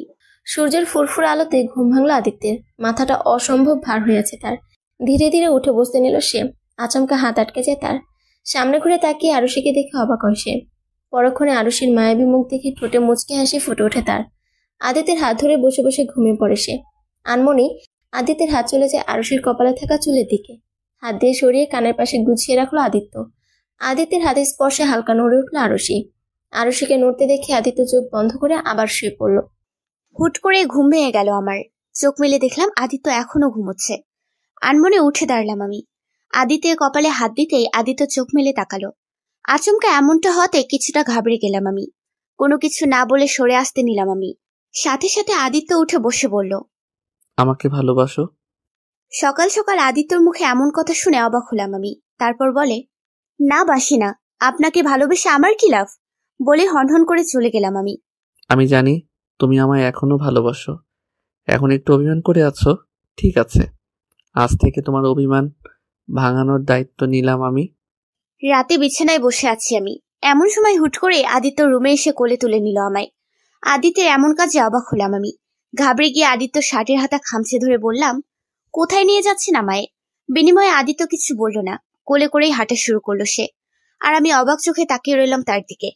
আদিত্য কোলে করে এনে গাড়িতে বসিয়ে দিল আমায়। তারপর নিজেও ড্রাইভিং সিটে বসে গাড়ি চালাতে শুরু করলো। বেশ কিছুক্ষণ পর আদিত্য গাড়ি থেকে নামিয়ে দিল। তারপর আমার হাত ধরে বলল, চলো। হ্যাঁ না কিছু বলার আগে আদিত্য হাত ধরে হাঁটতে শুরু করলো। কিছু দূর হাঁটতে একটা আইসক্রিমের দোকানের সামনে দাঁড়ালো। তারপর বলে উঠলো, আইসক্রিম খাবে? আদিত্যের কথা শুনে মুখ ঘুরিয়ে নিলাম আমি। আদিত্য কিছু না বলেই দুটো আইসক্রিম নিয়ে আসলো। তারপর আমার হাতে দিয়ে ধমক দিয়ে বলল, খাও। আদিত্যের ধমক শুনে পুরো কেঁপে উঠলাম আমি। বাবা গো, মনে হয় পুরো চটে আছে। ভয়ে আদিত্যের হাত থেকে আইসক্রিম নিয়ে নিলাম আমি। তারপর আইসক্রিম খেতে শুরু করলাম। আদিত্য আমার কাণ্ডে হাসলো। তারপর আমার হাত ধরে হাঁটতে শুরু করলো সে। তার কাছে রীতিমতো অবাক হচ্ছে আমি। কিছুটা আগের আমির মতো বিহেভ করছে সে। জ্যোৎস্না ভরা রাত, আকাশে কয়েক শত তারা ঝলমল করছে, তার সাথে ফুরফুরে বাতাস, সব মিলিয়ে একটা অসম্ভব সুন্দর একটা পরিবেশ। আর এমন পরিবেশ দিয়ে আমার হাত ধরে হাঁটছে আদিত্য। ওপরে ওপরে রাগ থাকলেও ভেতর থেকে অসম্ভব খুশি আমি। এমন সময় সামনে কিছুটা দূরে ফুচকার দোকান দেখতে পেলাম, কিন্তু সেটা আদিত্যকে কিভাবে বলবো? দোকানের ফুচকার দিকে তাকাতে ঠোঁট বাহিরে বেরিয়ে আসলো আমার। ধুর, রেগে থাকলে এই এক ঝামেলা, না যায় কিছু বলা আর না যায় কিছু করা। আমরা ফুচকাওয়ালার দোকান টপকে চলে যাচ্ছি। ধুর, ভালো লাগে না। কিছুটা দূরে যেতেই হঠাৎই আদিত্য দাঁড়িয়ে পড়লো। তার কাজে অবাক আমি। হঠাৎই আদিত্য বলে উঠল, ফুচকা খেতে ইচ্ছে করছে, এটা বললেই তো হয়। যেভাবে তাকিয়েছিলে যে কেউ বুঝে যেত। ওভাবে তাকানোর মতো কিছু বলিনি। চলো তাড়াতাড়ি। এই বলে আবার উল্টো দিকে আমার হাত ধরে হাঁটা দিল আদিত্য। আমি আদিত্যের কাছে মনে মনে চরম খুশি হয়েছি। আদিত্য আমার হাত ধরে ফুচকাওয়ালার দোকানের সামনে নিয়ে গেল। তারপর পরপর 3 প্লেট ফুচকা খেলাম। আর আদিত্য শুধু আমার মুখের দিকে তাকিয়েছিল। পরের দিন বিকেলে ফুরফুরে আলোকিত সুন্দর একটা পরিবেশে ব্রিজের ওপর দিয়ে গাড়ি ড্রাইভ করছিল আদিত্য। হঠাৎই সে গাড়ি থামিয়ে দিল। তারপর আমার হাত ধরে নিয়ে গেল ব্রিজের নিচে। অসম্ভব সুন্দর আর মনোমুগ্ধকর পরিবেশ। আদিত্য আমার হাত ধরে নদীর কিনারায় চলে গেল। তারপর বলল, উঠবে নৌকায়? কোনো উত্তর দিলাম না। আদিত্য আর কিছু না বলে আমার হাত ধরে উঠে পড়ল নৌকায়। নদীর ঢেউয়ের শব্দ আর আশেপাশের গাছপালা দিয়ে ঘেরা একটি জায়গা। মুহূর্তগুলো সুন্দর। হঠাৎই আদিত্য বলে উঠল, আমি জানি তুমি এখনো আমায় খুব ভালোবাসো। শুধু তোমার অভিমানের দেয়ালটা একটু ভারী, তাই বলছো না। ঠিক আছে, কোনো ব্যাপার না। তোমায় কিছু বলতে হবে না। শুধু কখনো ছেড়ে যেও না আমায়। আমি যে তোমায় অসম্ভব ভালোবাসি। যেদিন তোমার অভিমানের দেয়াল হালকা হবে, সেদিন বেশি কিছু নয়, শুধু সুন্দর করে সেজে গুজে মুখ ফুটে বলো, আমায় অভিমানেই আছো তুমি। কথা দিচ্ছি আর কখনো কষ্ট দিব না তোমায়। এতটুকু বলে নৌকার উল্টো দিকে চলে গেল আদিত্য। আর আমি চুপটি করে আদিত্যর কথাগুলো শুনলাম। আদিত্য চলে যেতেই আনমনে হাসলাম আমি। অভিমান তো কবেই ভেঙে গেছে প্রিয়। মাঝখানে কেটে গেল পরপর অনেকগুলো দিন। সারাদিন ঘোরাঘুরি আর মজার মুহূর্তে কেটেছে দিনগুলো। এই কয়েকদিনে বেশ কয়েকটা জায়গায় ঘুরেছি আমরা। দিনের বেলা নদীর কিনারার হাতছানি আর রাতের বেলা আকাশে জলজল করা তারা চাঁদের সংমিশ্রণে করা হাসি, সব মুহূর্তগুলোই একদম হৃদয়ে গাঁথা থাকবে। সকালের ফুরফুরে আলোতে ঘুম ভাঙলো আমার। পাশে আদিত্য এখনো ঘুমিয়ে আছে। আনমনে হাসলাম আমি। আদিত্য অনেক বদলে গেছে। সত্যি খুব সুন্দর ছিল বিগত দিনগুলি। আনমনে আমার হাত চলে গেল আদিত্যের কপালে। অসম্ভব সুন্দর লাগছে তাকে। কপালের সাথে আটকে থাকা চুলগুলো অসম্ভব মানিয়েছে তাকে। ছেলেদের এত সুন্দর হলে চলে নাকি? আনমনে হাসলাম আমি। তারপর বিছানা থেকে উঠে সোজা ওয়াশরুমে চলে গেলাম। আজকে খুব খুশি লাগছে। ওয়াশরুম থেকে বের হতেই দেখলাম আদিত্য উঠে গেছে। কিছু না বলেই রুম থেকে বেরিয়ে গেলাম আমি। ব্রেকফাস্ট শেষ করে আদিত্য চলে গেল তার কাজে, আর আমি সারাদিন শুধু ঘরে থাকি, বিকেলে ঘুরতে বের হই। আজকে ভেবে রেখেছি আদিত্যের সাথে আর রাগারাগি করব না। আজকে বাড়ি ফিরলে সব রাগ অভিমান ভেঙে নতুন করে সব শুরু করব আমরা। তারপর পরিবারের সাথেও আবার সব ঠিক করে নিব। আমি জানি আব্বুকে সব বুঝিয়ে বললে ঠিক আমাদের মেনে নিবে। আজকে খুব সুন্দর করে সেজেগুজে আদিত্যর সামনে দাঁড়িয়ে বলে উঠবো আমি, অভিমানেই আছো তুমি, আর আমার সে অভিমানের দেয়াল ভেঙে নতুন করে তৈরি করবো আদিত্য আরশির নতুন জীবন। আর থাকবে না কোনো কষ্ট, আর থাকবে না কোনো যন্ত্রণা। আজকে আদিত্য তোমায় বলে দেব তোমায় যে ভালোবাসি খুব। এসব ভাবতে ভাবতে আনমনে হেসে উঠলাম আমি। তারপর সিঁড়ি বেয়ে ওপরে চলে আসলাম। দুপুর 2টা। শাওয়ার নিয়ে এসেছি, অনেকক্ষণ হয়েছে। আজকে একটা রেড কালারের কাতান শাড়ি পরেছি, মুঠো ভর্তি লাল কাচের চুড়ি, চুলগুলো খোলা, সাথে কাজল চোখে আর হালকা মেকআপ। ঘড়ির কাঁটায় দুপুর 2:02। আর কিছুক্ষণের মধ্যে আদিত্য চলে আসবে। আজকে অনেক বড় সারপ্রাইজ দিব তোমায় মাই কিউট জামাই। ভাবতেই খুশি খুশি লাগছে খুব। মাঝখানে পার হয়ে গেল অনেকটা সময়। ঘড়ির কাঁটায় 3টে বেজে গেছে, কিন্তু আদিত্য আসার নামগন্ধও নেই। একরাশ টেনশন মাখা মুখ নিয়ে রুমের মধ্যে পাইচারি করছি আমি। হঠাৎ কেমন একটা অনুভব হলো আমার। আচমকা এমনটা হয় কারণ বুঝলাম না। দূর, আদিত্যের কিছু হয়নি তো? হয়তো কোনো কাজে আটকে পড়েছে, এখনই চলে আসবে। এসব বলে নিজেকে সান্ত্বনা দিচ্ছি মনকে, কিন্তু মনটা অস্থির হয়ে আছে। টেনশনে কেটে গেল আরো 1টা ঘন্টা। এখন পুরোই অবস্থা খারাপ হয়ে যাচ্ছে। এতটা দেরি হচ্ছে কেন? কি করব কিছুই বুঝতে পারছি না। অস্থিরতা কাজ করছে ভীষণ, বুকের ভিতর ভয় ভয় লাগছে। আচমকা ফোনের শব্দে আমি পুরো কেঁপে উঠলাম। কাপা কাপা হাতে ফোনটা তুলে নিলাম। ওপরে আদিত্যের নাম দেখে একটু রেগে বলে উঠলাম, এত সময় লাগছে কেন বাড়ি ফিরতে? আর বাড়ি না এসে ফোন কেন দিচ্ছ? আর কিছু বলার আগেই উপর পাশ থেকে একটা অচেনা লোক বলে উঠল, ম্যাডাম। অপরিচিত কণ্ঠ আসাতেই বুক কেঁপে উঠল আমার। আদিত্যের ফোনে অন্য কেউ। আমি কাপা কাপা গলায় বলে উঠলাম, বলুন, আপনি কে? আর আদিত্যের ফোনে আপনি কথা বলছেন কেন? আসলে ম্যাডাম, এই ফোনটা যার, সে অ্যাক্সিডেন্ট করেছে। মুহূর্তের মধ্যে লোকটার কথা শুনে মনে হলো পায়ের নিচ থেকে মাটি সরে গেছে আমার। কি? ওনাকে হাসপাতালে নেওয়া হয়েছে, আপনি চলে যান, খুব গুরুতর আঘাত পেয়েছে সে। লোকটার কথা শুনে পুরো কলিজা কেঁপে উঠল আমার। এটা হতে পারে না, আদিত্য! চেঁচিয়ে কেঁদে উঠলাম আমি। কিছুতেই কিছু মেনে নিতে পারছি না আমি। আমি তো ঠিক করে নিতে চেয়েছিলাম, তাহলে এটা কি হলো? আমি আর ভাবতে পারছি না। দ্রুত গতিতে হসপিটাল যেতে হবে আমার। হসপিটালের করিডোর দিয়ে দৌড়চ্ছি আমি। বুকের ভিতর অসম্ভব যন্ত্রণা হচ্ছে। বারবার মনে হচ্ছে আদিত্যের কিছু হয়ে গেলে আমি কি করে বাঁচবো। চোখের পানি যেন থামছেই না। হসপিটালের বেডে ঢুকতেই কলিজা কেঁপে উঠল আমার। পুরো মুখে ব্যান্ডেজ দিয়ে আদিত্যের, সারা শরীরে অবস্থা খুব খারাপ, যা দেখে রীতিমতো অবস্থা খারাপ হয়ে গেল আমার। আমি দৌড়ে আদিত্যের হাত ধরে কেঁদে বলে উঠলাম, এসব কি হয়ে গেল আদিত্য? আমি তো এমন কিছু চাইনি। এমনটা কেন হলো আদিত্য? আমি তো ভেবেছিলাম আজকে তোমার সাথে সব অভিমান ভেঙে দিয়ে নতুন করে শুরু করব। তাহলে এটা কি হয়ে গেল? বলতে বলতে কেঁদে উঠলাম আমি। হসপিটালের বেডে শুয়েছে আদিত্য। মাথায় আর পায়ে অসম্ভব আঘাত পেয়েছে সে। কি করে কি হলো সে যেন কিছু বুঝে উঠতে পারলো না আদিত্য। এমনটা নয় যে সে রাস্তা মাঝখান দিয়ে ড্রাইভ করছিল, হুট করে একটা ট্রাক এসে পিছন থেকে ধাক্কা দিয়েছিল। ভাগ্য ভালো ছিল, খুব একটা ক্ষতি হয়নি তার, শুধু পায়ে বেশি আঘাত পেয়েছে আর মাথায়। এমন সময় হতভম্ব হয়ে দৌড়ে এসে তাকে জড়িয়ে ধরল আরশি। আচমকা এমনটা হতে আদিত্য পুরো ঘাবড়ে গেল। পরক্ষণে নিজেকে সামনে নিল সে।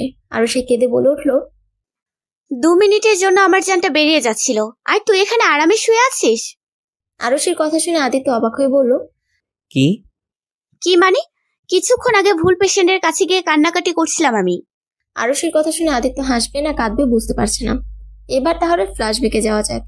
কিছুক্ষণ আগে আরশি আদিত্যের গাড়ির সামনে থেকে রিক্সা করে যাচ্ছিল একটা লোক। আদিত্যের গাড়ির সাথে ধাক্কা গুরুতর আঘাত পেয়েছে সে। এতটাই আঘাত পেয়েছে যে তার পুরো শরীর ব্যান্ডেজ করে রাখা হয়েছে। আর আরশি যখন কান্না করছিল তখন সেই লোকটার বউ এসে আরশিকে বলে, আর আরশি পুরো ভেবাচাকা খেয়ে যায়। বর্তমানে, শালা তুই একটা শয়তান বদমাশ, খুব খারাপ তুই। এই বলে আদিত্যের বুকে কিল ঘুষি মারতে থাকে আরশি। আদিত্য আরশির কাছে অবাক হয়ে বলল, এমন করছো কেন? আমার কি দোষ? তুমি ভুল জায়গায় চলে গেছো, তাতে আমি কি করতে পারি? তুই কি করতে পারিস মানে? তোর জন্য। বলতে বলতে আরশি কেঁদে দেয়। আদিত্য আরশির কাছে খুশি হয়ে আরশিকে তার বুকের সাথে জড়িয়ে ধরে বলল, খুব ভয় পেয়েছিলে বুঝি? ভয় পাবো না? আমার নিঃশ্বাস বন্ধ হয়ে যাচ্ছিল। এত ভালোবাসো আমায়? না, আমি কাউকে ভালোবাসি না। এমন সময় রুমে ঢুকলো ডাক্তার। তাকে দেখে চোখ মুছে রুম থেকে বেরিয়ে আসলাম আমি। ডাক্তার হালকা হেসে বলল, বউ তোমার। খুব ভাগ্যবান তুমি, তোমায় খুব ভালোবাসে। আদিত্য ডাক্তারের কথা শুনে অবাক হয়ে বলল। আপনি কি করে বুঝলেন? ডাক্তার হালকা হেসে বলল, কিছুক্ষণ আগে তোমাকে মনে করে অন্য একটা পেশেন্ট ধরে অনেক কান্না করলো আর বলছিল তোমায় খুব ভালোবাসে, তাই আর কি। আদিত্য ডাক্তারের কথা শুনে হালকা হাসলো, তারপর বলে উঠল, খুব ভালোবাসে আমায়। আজকে খুব জোর বেঁচে গেছো তুমি, কিন্তু অ্যাক্সিডেন্টটা করলে কি করে? আমি নিজেও জানি। আমি তো খুব সুন্দরভাবে ড্রাইভ করছিলাম রাস্তায়, তেমন যেমন ছিল না। হঠাৎ কোথা থেকে একটা ট্রাক এসে ধাক্কা দিল। বিনিময়ে ডাক্তার আর কিছু বলল না। আদিত্যকে দেখে চলে যেতে নিল সে। এমন সময় দরজার সামনে দাঁড়িয়ে আরুষি বলে উঠল, আমি কি ওনাকে বাসায় নিয়ে যেতে পারি? আজকের দিনটা থাকুক, কালকে সকালে নিয়ে যেতে পারবেন। তবে হ্যাঁ, অনেক সেবা যত্ন করতে হবে কিন্তু। ওটা নিয়ে বেশি ভাববেন না ডাক্তার, ওর জন্য অসুবিধা হবে না। ডাক্তার হালকা হেসে বলল, আমি জানি। তারপর সে চলে গেল। রাত 10টা। আদিত্যকে খাবার খেয়ে দিচ্ছি আমি, আর আদিত্য নিশ্চুপভাবে খাচ্ছে। এমন সময় রেগে বলে উঠলাম আমি, চোখ কি পিছনে নিয়ে গাড়ি চালাচ্ছিলেন যে অ্যাক্সিডেন্ট হয়ে গেল? কয়েক ঘন্টা আগে তুই আর এখন সোজা আপনিতে চলে গেছো। যেটা বলেছি সেটার উত্তর আগে দিন। জানি না কিভাবে কি হলো, হঠাৎ পিছন দিক থেকে একটা ট্রাক এসে ধাক্কা দিল। শত্রুতামি ছিল নাকি ট্রাকের সাথে? সেটা কি করে বলবো?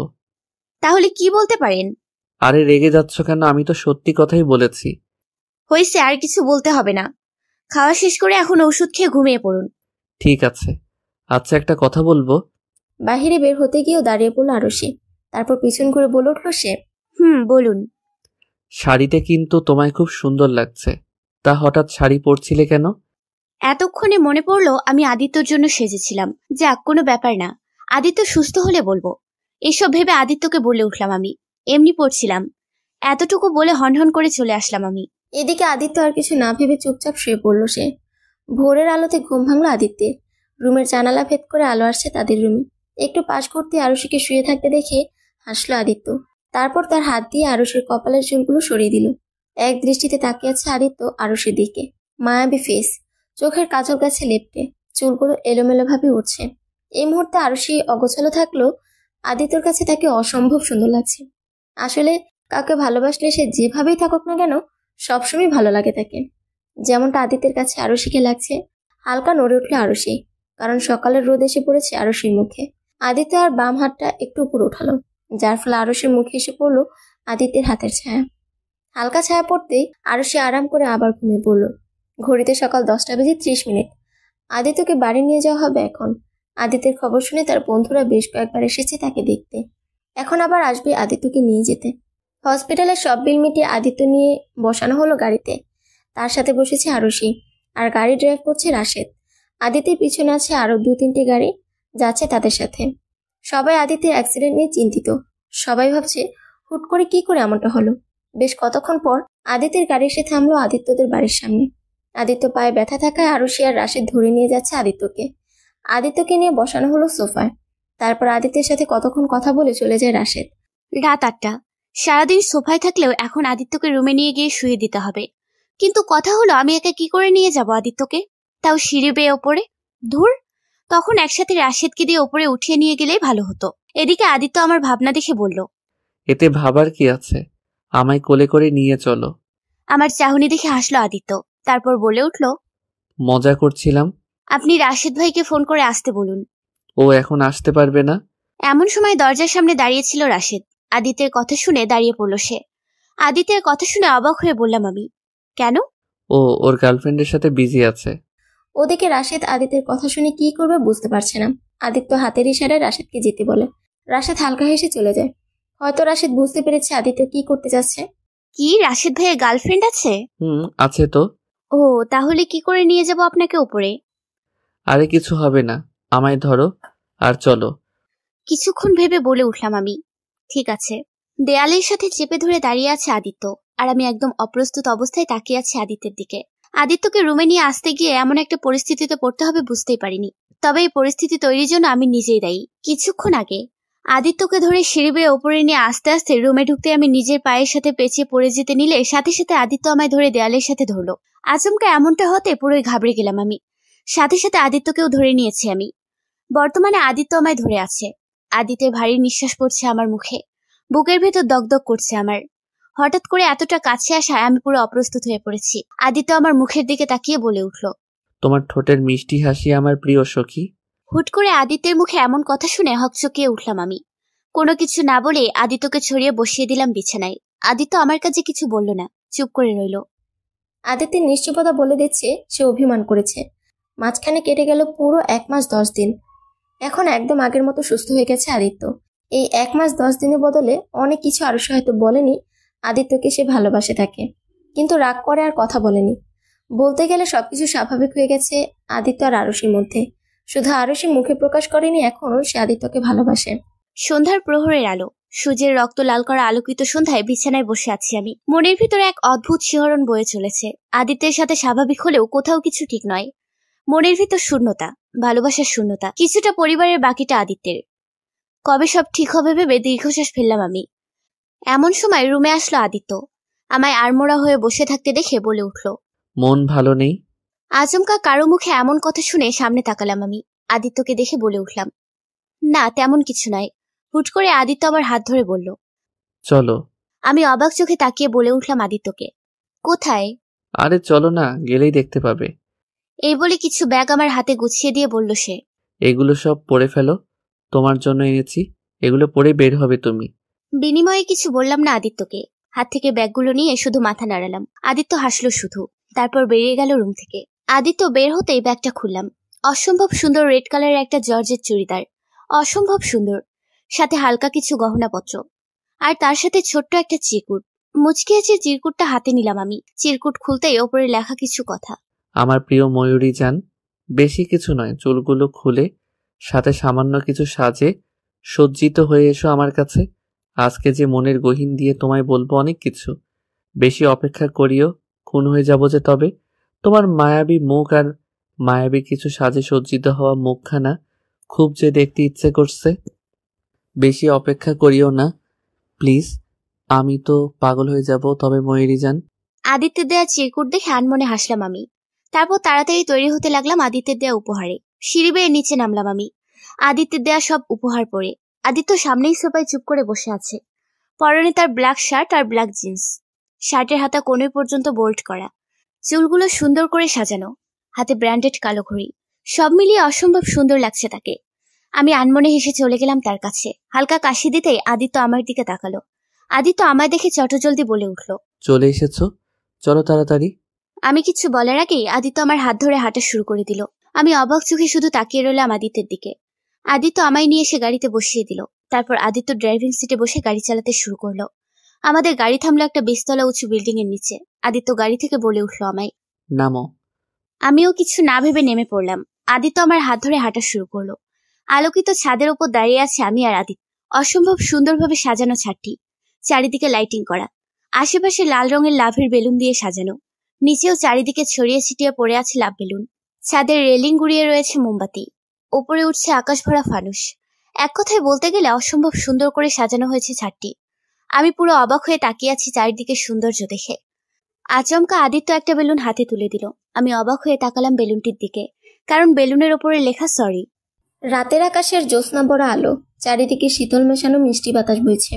শরীরের পুরো শিরা থেকে উপশিরাগুলো প্রসারিত হয়ে যাচ্ছে। 20 তলা উঁচু বিল্ডিং এর উপরে বসে আদিত্য বলে উঠল, ময়ূরী জান, তোমায় আমি নিজের থেকেও বেশি ভালোবাসি। আমি জানি তুমিও আমায় ভালোবাসো, হয়তো আমার থেকেও বেশি। জানি তোমার অভিমানের দেয়ালটা একটু ভারী, কিন্তু অনেক তো হলো। আর কত ময়ূরী জান, তোমার অবহেলাগুলো যে আমায় তিলে তিলে শেষ করে দিচ্ছে। প্লিজ আর কষ্ট দিও না আমায়, আর তুমিও কষ্ট পেও না। আমি তোমায় কথা দিচ্ছি, সবকিছু আবার আগের মতো করে দিব। তোমার ফ্যামিলির সবাইকে তোমার সামনে নিয়ে আসবো আমি, কিন্তু প্লিজ আর অভিমান করে থেকো না আমার উপর। এখন তো তোমার অভিমানের দেয়াল ভেঙে ভালোবাসো আমায়, আবার আগের মতো করে ময়ূরী জান। এতটুকু বলে থেমে যায় আদিত্য। তারপর আবার বলে উঠল, তোমার অভিমানের দেয়াল ভাঙবে কি আজকে, যেখানে সাক্ষী থাকবে ওই আকাশের চাঁদটা, ভরা আকাশ জুড়ে তারাগুলো, এই আলোকিত ক্যান্ডেলগুলো। তোমার অভিমান ভেঙে গেলে আবার নতুন করে সবকিছু শুরু করব আমরা। তাহলে সেখানে থাকবে শুধু আদিত্য আরুষির ভালোবাসার কাহিনী। বলেই আদিত্য আমার দিকে একটা ডায়মন্ডের আংটি এগিয়ে দিল। এদিকে আমি নিশ্চুপ হয়ে দাঁড়িয়ে আছি। এমনটা নয় যে আদিত্যের ওপর আমার কোনো অভিমান আছে। আমার অভিমানের দেয়াল তো সেই কবেই ভেঙে গেছে। এসব ভেবে মুচকি এসে হাত এগিয়ে দিলাম আদিত্যের দিকে। আদিত্য আমার কাজে চরম খুশি। সেও মুচকি এসে আংটি পরিয়ে দিল আমার হাতে। আদিত্য উঠে দাঁড়াতেই চাপটে জড়িয়ে ধরলাম আমি আদিত্যকে। কতদিনের পূর্ণ বাসনা পূরণ হলো আজ। আমি খুশি হয়ে আদিত্যকে বলে উঠলাম, আমার অভিমানের দেয়াল অনেক আগেই ভেঙে গেছে আমার কিউট জামাই। হয়তো এই দিনের অপেক্ষায় এতদিন বলতে পারিনি, আজই বলছি তোমায় প্রিয়। আমার অভিমানেই আছো তুমি, আর তোমায় আমি আমার নিজের থেকেও বেশি ভালোবাসি। আগেও বেসেছি, এখনো বাসবো, আর সারা জীবনই বেসে যাব। আদিত্য আরুষের কথা মনে মনে খুশি হলো। তারপর দুজন দুজনকে খুব শক্ত করে জড়িয়ে ধরল। আর আজ থেকে পূর্ণতা পাবে আদিত্য আরুষির ভালোবাসা। আর তাদের এই পূর্ণতা পাওয়া ভালোবাসার সাক্ষী হিসেবে রইল এই 20 তলা উঁচু বিল্ডিং, আর আকাশ ভরা তারাচাঁদ, আর আদিত্যের সাজানো ক্যান্ডেলগুলো। পরের দিন রান্নাঘরে দাঁড়িয়ে আছি আমি। উদ্দেশ্য হচ্ছে রুটি আর আলু ভাজি রান্না করব। আজকে খুব খুশি আমি। এখন শুধু আব্বু আম্মু মেনে নিলেই সব ঠিক হয়ে যাবে। তারপর সবাই মিলে একসাথে, উফ, খুব মজা হবে। এসব ভাবছি আর ময়দা মাখছি। এমন সময় পেছন থেকে মুখে ময়দা মেখে দিল কেউ। আচমকা এমনটা হওয়াতে আমি পুরো ঘাবড়ে গেলাম। পরক্ষণে পেছনে ঘুরে দেখে আদিত্য। দেখে বলে উঠলাম, এটা কি হলো? কি হলো? তোমায় একটু ভালোবাসলাম আর কি। ও, ময়দা মুখে মাখিয়ে দিয়ে ভালোবাসা? ঠিক আছে, তাহলে আমিও একটু দেই। এই বলে পুরো 2 হাত ভর্তি করে ময়দা নিয়ে নিলাম। আদিত্য তা দেখে বলে উঠল, এই না না। মাই জামাই, মাখতে তো হবেই, ভালোবাসতে হবে না? এই নিয়ে আমাদের দুজনের মধ্যে ছোটাছুটি শুরু হয়ে গেল। পুরো রান্নাঘরে দৌড়াদৌড়ি শুরু হয়ে গেছে। আদিত্য আমার মুখে ময়দা মেখে দিচ্ছে, আমি আদিত্যের। রুটি আর বানানো হলো না, ময়দা দিয়ে হাবুডুবু হয়ে গেছে। হুট করে দৌড়াদৌড়ির মাঝখানে আদিত্য জড়িয়ে ধরলো আমায়। আচমকা এমনটা হওয়াতে আমি ভরকে গেলাম। তারপর আরো ময়দা দিয়ে আদিত্য চুল মুখে পুরো ভরিয়ে দিয়েছে। এদিকে আমার কাছে আদিত্য কোনো রিয়েকশন দিল না, শুধু নিশ্চুপভাবে তাকিয়ে আছে আমার দিকে। আদিত্যের এমন কাজ দেখে আমি পুরো হাবলার মতো তাকালাম। তারপর বলে উঠলাম, কি হলো, এইভাবে তাকিয়ে আছো কেন? তোমার চোখে যে অদ্ভুত মায়া আজে ময়ূরীজান। মানে বলতেই আদিত্য একটু একটু কাছে এগোতে লাগলো আমার। আদিত্যের এমন কাজে অবাক হয়ে বললাম আমি, ওভাবে এগোচ্ছ কেন? বিনিময়ে আদিত্য কিছু বলল না, চুপচাপ এগোতে লাগলো আরুষির দিকে। এক পর্যায়ে দেয়ালের সাথে লেগে গেলাম আমি। এদিকে আদিত্য থামার নাম নেই। এক পর্যায়ে আদিত্য অনেকটা কাছে চলে এসেছে আমার। আদিত্যের নাকের নিঃশ্বাস এসে পড়ছে আমার মুখে। পুরো শরীর কেঁপে উঠলো আমার। আমি কাঁপা কাঁপা গলায় বললাম, তুমি এত কাছে কেন এলে? আদিত্য আমার কথা শুনে আমার ঠোঁটে হাত দিয়ে বলল, হুশ। আমি অবাক হয়ে তাকালাম আদিত্যের দিকে। হুট করে আদিত্য ঝুঁকে পড়ল। সাথে সাথে ভয়ে ঘাবড়ে গিয়ে চোখ বন্ধ করে নিলাম আমি। এদিকে আদিত্য আরুষির কাছে মুচকি হাসল। তারপর 2 হাত মুঠোভর্তি করে আরুষির পুরো মুখে আর চুলে ময়দা মেখে দিল আদিত্য। তারপর হেসে দিল আদিত্য। এদিকে আদিত্যের এমন কাজে আমি পুরো বোকা বনে গেলাম। পরক্ষণেই রেগে বলে উঠলাম, এটা কি করলে? ঠিক আছে, ওয়েট। এই বলে পুরো এক বাটি ময়দা আদিত্যের শরীরে মেখে দিলাম আমি। আবারও শুরু হলো ময়দা মাখানোর হাডুডু খেলা। রাত 10টা। বেলকনিতে দাঁড়িয়ে আছি আমি। এমন সময় পেছন থেকে জড়িয়ে ধরলো আদিত্য। কি ভাবছো এত? আচমকা আদিত্য জড়িয়ে ধরে কথাটা বলে উঠলো আমায়। আদিত্যের প্রশ্নের উত্তরে বলে উঠলাম আমি, তেমন কিছু নাই। আচ্ছা, তুমি আকাশের দিকে তাকিয়ে কি দেখো বলো তো? তেমন কিছু নাই। কিছু তো একটা আছেই ওই আকাশে, যেটা তুমি খুব গভীর দৃষ্টিতে তাকিয়ে দেখো, বলো আমায়। আদিত্যের কথা শুনে একটা দীর্ঘশ্বাস ফেলে বলে উঠলাম আমি, তেমন কিছু নয়। খালি খালি আকাশের দিকে তাকিয়ে থাকতেই ভালো লাগে। তবে হ্যাঁ, কিছু একটা আছে বলতে। ওই যে আকাশে থাকা তারাগুলো আছে, আর যে আছে সে হলো আল্লাহ। আকাশের দিকে তাকিয়ে খোদাকে ফিল করা যায়। ছোটবেলা থেকে অভ্যাস আমার। কখনো খুশি হলে বা কখনো কষ্ট পেলে আমি আকাশের দিকে তাকিয়ে থাকি। ভালো লাগে আমার, নিজেকে হালকা মনে হয়। ও, এমন কিছু? তুমি কখনো ফিল করনি? সত্যি বলতে আমি কখনো তোমার মতো এগুলো ভাবিনি। তা ভাববে কেন? সারাদিন শুধু সাইপাস গিলে কষ্টকে দমিয়ে রাখবে। আজ থেকে ওসব সাইপাস খাওয়া বন্ধ বলে দিলাম। বলতেই আদিত্য শক্ত করে জড়িয়ে ধরে বলল, ঠিক আছে ময়ূরীজান, আচ্ছা এখন বলো তো এই মুহূর্তে তুমি কোনটায় আছো, এটা বলো। মানে?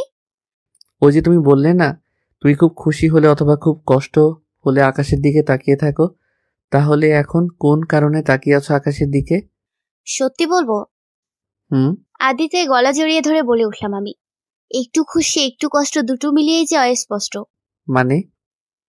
মানে হলো এই মুহূর্তে দুটোই হচ্ছে আমার। খুশিও লাগছে আবার কষ্ট হচ্ছে। আমার কথা শুনে আদিত্য আমার গলা জড়িয়ে ধরে বলল, খুশি লাগছে কেন আর কষ্টই বা হচ্ছে কেন? খুশি লাগছে আমি আমার ভালোবাসার মানুষের সাথে আছি। তাকে এত এত ভালোবাসি, আর সেও আমায় ভালোবাসে। হাসলো আদিত্য। তারপর বলে উঠল, খুশি হওয়ার কারণটা তো জানলাম, এখন কষ্ট হওয়ার কারণটা? কষ্ট যেটা হচ্ছে সেটা হলো আমার পরিবার। আমার আপন মানুষরা যে আমায় ঘৃণা করে প্রিয়। ছোট ভাইটাও যে আমায় ঘৃণা করে খুব। কতদিন হয়ে গেল ওদের সাথে না দেখা হয়েছে আর না কথা হয়েছে। কেমন আছে ওরা ওটাও তো জানা হয়নি। বলতে বলতে চোখে কোন বে দুফোঁটো পানি পড়ে গেল নিচে। আদিত্য আমায় শক্ত করে তার বুকে জড়িয়ে ধরে বলল, চিন্তা করো না ময়ূরীজান, সব ঠিক করে দিব খুব তাড়াতাড়ি। বিনিময়ে আরুষি কিছু বলল না। আদিত্যের বুকে মাথা দিয়ে জড়িয়ে ধরল তাকে। কিছুক্ষণ পর হুট করে আদিত্য কোলে তুলে নিল আরুষিকে। তারপর বিছানায় শুয়ে দিয়ে নিজেও ঘুমিয়ে পড়ল। সূর্যের ফুরফুরে আলোতে ঘুম ভাঙল আমার। পাশে আদিত্যকে না দেখে অবাক হলাম আমি। ঘড়ির কাঁটায় 7টা বাজে। এত তাড়াতাড়ি আদিত্য গেল কোথায়? বেশি কিছু না ভেবে বিছানা থেকে উঠে বসলাম আমি। চারিদিকে তাকিয়ে বিছানা থেকে নেমে সোজা ওয়াশরুমে চলে গেলাম। আরুষির বাড়িতে ঢুকে বিভিন্ন ধরনের খাবার নিয়ে ঢুকছে আদিত্যের লোকেরা। তাদের এমন কাজ আরুষির আম্মি আর তার ছোট ভাই দুজনেই অবাক হলো। এমন সময় সিঁড়ি বেয়ে নিচে নামছিল আরুষির বাবা। এত লোককে একসাথে ঢুকতে দেখে অবাক হয়ে বলল সে, এসব কি হচ্ছে? আর তোমরা কারা? এগুলো নিয়ে কোথায় যাচ্ছ? বিনিময়ে লোকগুলো কোনো উত্তর না দিয়ে তাদের মতো তারা তাদের কাজ করতে লাগলো। এদিকে আরুষির বাবা রেগে মেগে বলে উঠল, কি হলো? তোমরা কথা বলছো না কেন? কে পাঠিয়েছে এগুলো? এমন সময় দরজার সামনে দাঁড়িয়ে থেকে আদিত্য বলে উঠল, চাপ নিবেন না শ্বশুর মশাই, এগুলো আমি নিয়ে আসছি। বলতে বলতে সোফায় বসে পড়ল আদিত্য। আদিত্যকে দেখে আরুষির বাবা রেগে গিয়ে বলে উঠল, তুমি? হ্যাঁ আমি। কি ভেবেছিলেন আপনার জামাই কখনো আসবে না আপনাদের বাড়িতে? হ্যাঁ, 10টা না 5টা না একটা মাত্র জামাই আপনার এত তাড়াতাড়ি ভুলে গেলে চলবে নাকি শ্বশুর মশাই? তোমার ফালতু কথা বাদ দিয়ে আগে বলো এখানে কেন এসেছো? আর একা আসছো নাকি? কেন, মেয়েকে আনলে খুশি হতেন বুঝি? এই বলে আদিত্য তার চোখের কালো চশমাটা খুলে সামনে টেবিলে রাখলো। এমন সময় আদিত্যর আনা লোকদের মধ্যে একজন বলে উঠল, ভাই সবকিছু রাখা হয়ে গেছে। ঠিক আছে, এখন তাহলে তোরা যা, বাকিটা আমি একাই শ্বশুর মশাইয়ের সাথে বুঝে নিব, তাই না শ্বশুর মশাই? ঠিক আছে ভাই। বলে আদিত্যের লোকেরা চলে গেল বাহিরে। আদিত্যের লোকেরা চলে যেতেই আদিত্য আরুষির বাবাকে বলে উঠল, কি হলো শ্বশুর মশাই, দাঁড়িয়ে আছেন কেন? বসুন না। আদিত্যের কথা শুনে আরুষির বাবা বসলো না, যা দেখে আদিত্য বলে উঠল, আহা শ্বশুর মশাই দাঁড়িয়ে থাকবেন, তাহলে বসবেন না? আদিত্যের কথায় কোনো হেলদোল হলো না আরুষির বাবার, যা দেখে আদিত্য রেগে মেগে চেঁচিয়ে বলে উঠল, আপনি কি আমার বাংলা কথা বুঝতে পারছেন না? বলে সজোরে হাতের পিস্তল দিয়ে টেবিলের উপর একটা বাড়ি মারলো। সাথে সাথে বাড়ির সবাই পুরো কেঁপে উঠল। আদিত্য আবার বলে উঠল, বসুন। সাথে সাথে আরুষির বাবা বসে পড়লো সোফায়। উনি বসতে আদিত্য জোরে জোরে দুবার শ্বাস ফেলে নিজের রাগকে কন্ট্রোল করে শান্ত গলায় বলে উঠল, দেখুন, এখানে আমি না কোনো ঝগড়া করতে এসেছি না কোনো ঝামেলা করতে। আমি চাই আপনাদের আর আরুষির মধ্যে যে ভুল বোঝাবুঝিটা হয়েছে সেটা সংশোধন করতে। তাই আমি হাত জোর করে অনুরোধ করছি, আমায় রাগাবেন না, আর কথাটাকে থ্রেট হিসেবে নিবেন না, অনুরোধ হিসেবে নিবেন। তুমি কি আমায় ভয় দেখাচ্ছ? এই যে শ্বশুর মশাই এইমাত্র বললাম, থ্রেট হিসেবে নিয়ে নিবেন না। তারপরও আদিত্য কিছুক্ষণ চুপ থেকে বলে উঠল, দেখুন শ্বশুর মশাই, যেটা হয়েছে সেটার জন্য আরুষির কোনো দোষ নেই। যা করেছি সব আমি করেছি। তাই প্লিজ আরুষির উপর আর রাগ করে থাকবেন না। ও যে আপনাদের ছাড়া ভালো নেই আমি জানি, আপনারাও আরুষিকে ছাড়া ভালো নেই। তাই আমি আপনাদের কাছে হাত জোর করে বলছি, প্লিজ আর রাগ করে থাকবেন না। আপনার সব রাগ তো আমার উপর, প্লিজ তার শাস্তি আরুষিকে দিবেন না। এই কয়েকদিনে এমন কোনো দিন নেই যেদিন আরুষি আপনাদের কথা ভেবে কাঁদেনি। প্লিজ ওকে কাঁদাবেন না। প্লিজ সব ভুলে গিয়ে আবার আগের মতো করে আরুষিকে আপন করে নিন প্লিজ শ্বশুর মশাই। আমি জানি আমায় আপনি কোনোদিনও মেনে নিবেন না, কারণ আমার কাজ সম্পর্কে এতটুকু বলবো, আমি যেটা করি সেটা লোকদের ভালোর জন্য। যারা গরিবদের টাকা ক্ষমতার জোরে কেড়ে নেয় তাদের আমি শাস্তি দেই, আর এটা যদি অপরাধ হয় তাহলে আমি অপরাধী। আপনাকে আমায় মেনে নিতে হবে না শ্বশুর মশাই, আরুষিকে মেনে নিলেই হবে।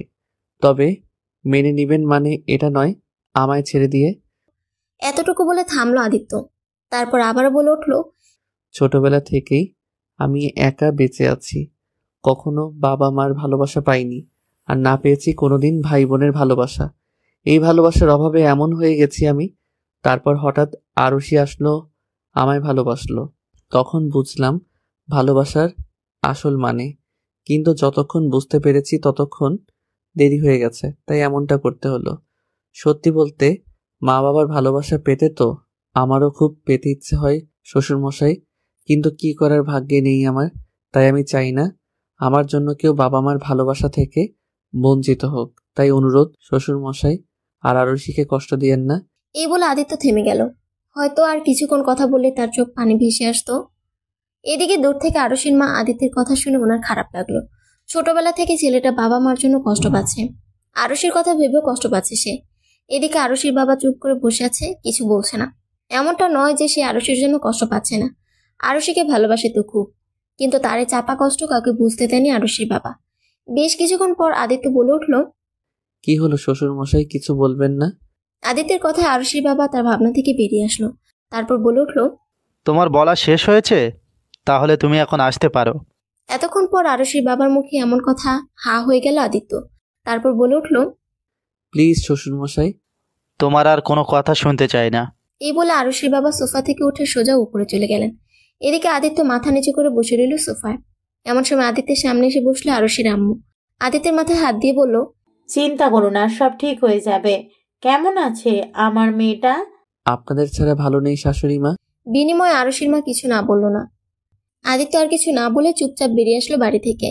গাড়িতে ঢুকতে গিয়ে আরেকবার পিছন ঘুরে আরশির বাড়ির দিকে তাকিয়ে চলে গেল সে মন খারাপ করে। তারপর গাড়ি করে চলে গেল আদিত্য। কলিং বেল বাজতেই গিয়ে দরজা খুলে দিলাম আমি। সামনের ব্যক্তিদের দেখে চোখ বড় বড় হয়ে গেল আমার। অবাক চোখে তাকিয়ে আছি আমি মানুষগুলোর দিকে, কারণ বাইরে আমার বাবা মা আর ছোট ভাই দাঁড়িয়ে আছে। ওনাদের দেখে কি করব বুঝতে পারছি না আমি অবাক চোখে তাকিয়ে আছি। এমন সময় আব্বু বলে উঠল, কি হলো, আমাদের ভেতরে আসতে বলবি না নাকি বাহিরে দাঁড়িয়ে থাকবো? সঙ্গে সঙ্গে আমি দৌড়ে গিয়ে আব্বু আম্মুকে জড়িয়ে ধরে কেঁদে দিলাম। আমার কান্না দেখে আব্বু মাথায় হাত দিয়ে বলল, আরে পাগলি মেয়ে, আর কাঁদা লাগবে না, আমরা তো চলেই এসেছি। আব্বু আম্মু, তোমরা আমায় ক্ষমা করে দিয়েছো? সব কথা কি বাইরেই বসে বলবো? এই যা দেখেছো, আমি একদম ভুলেই গেছিলাম। আসো মা বাবা রোহান।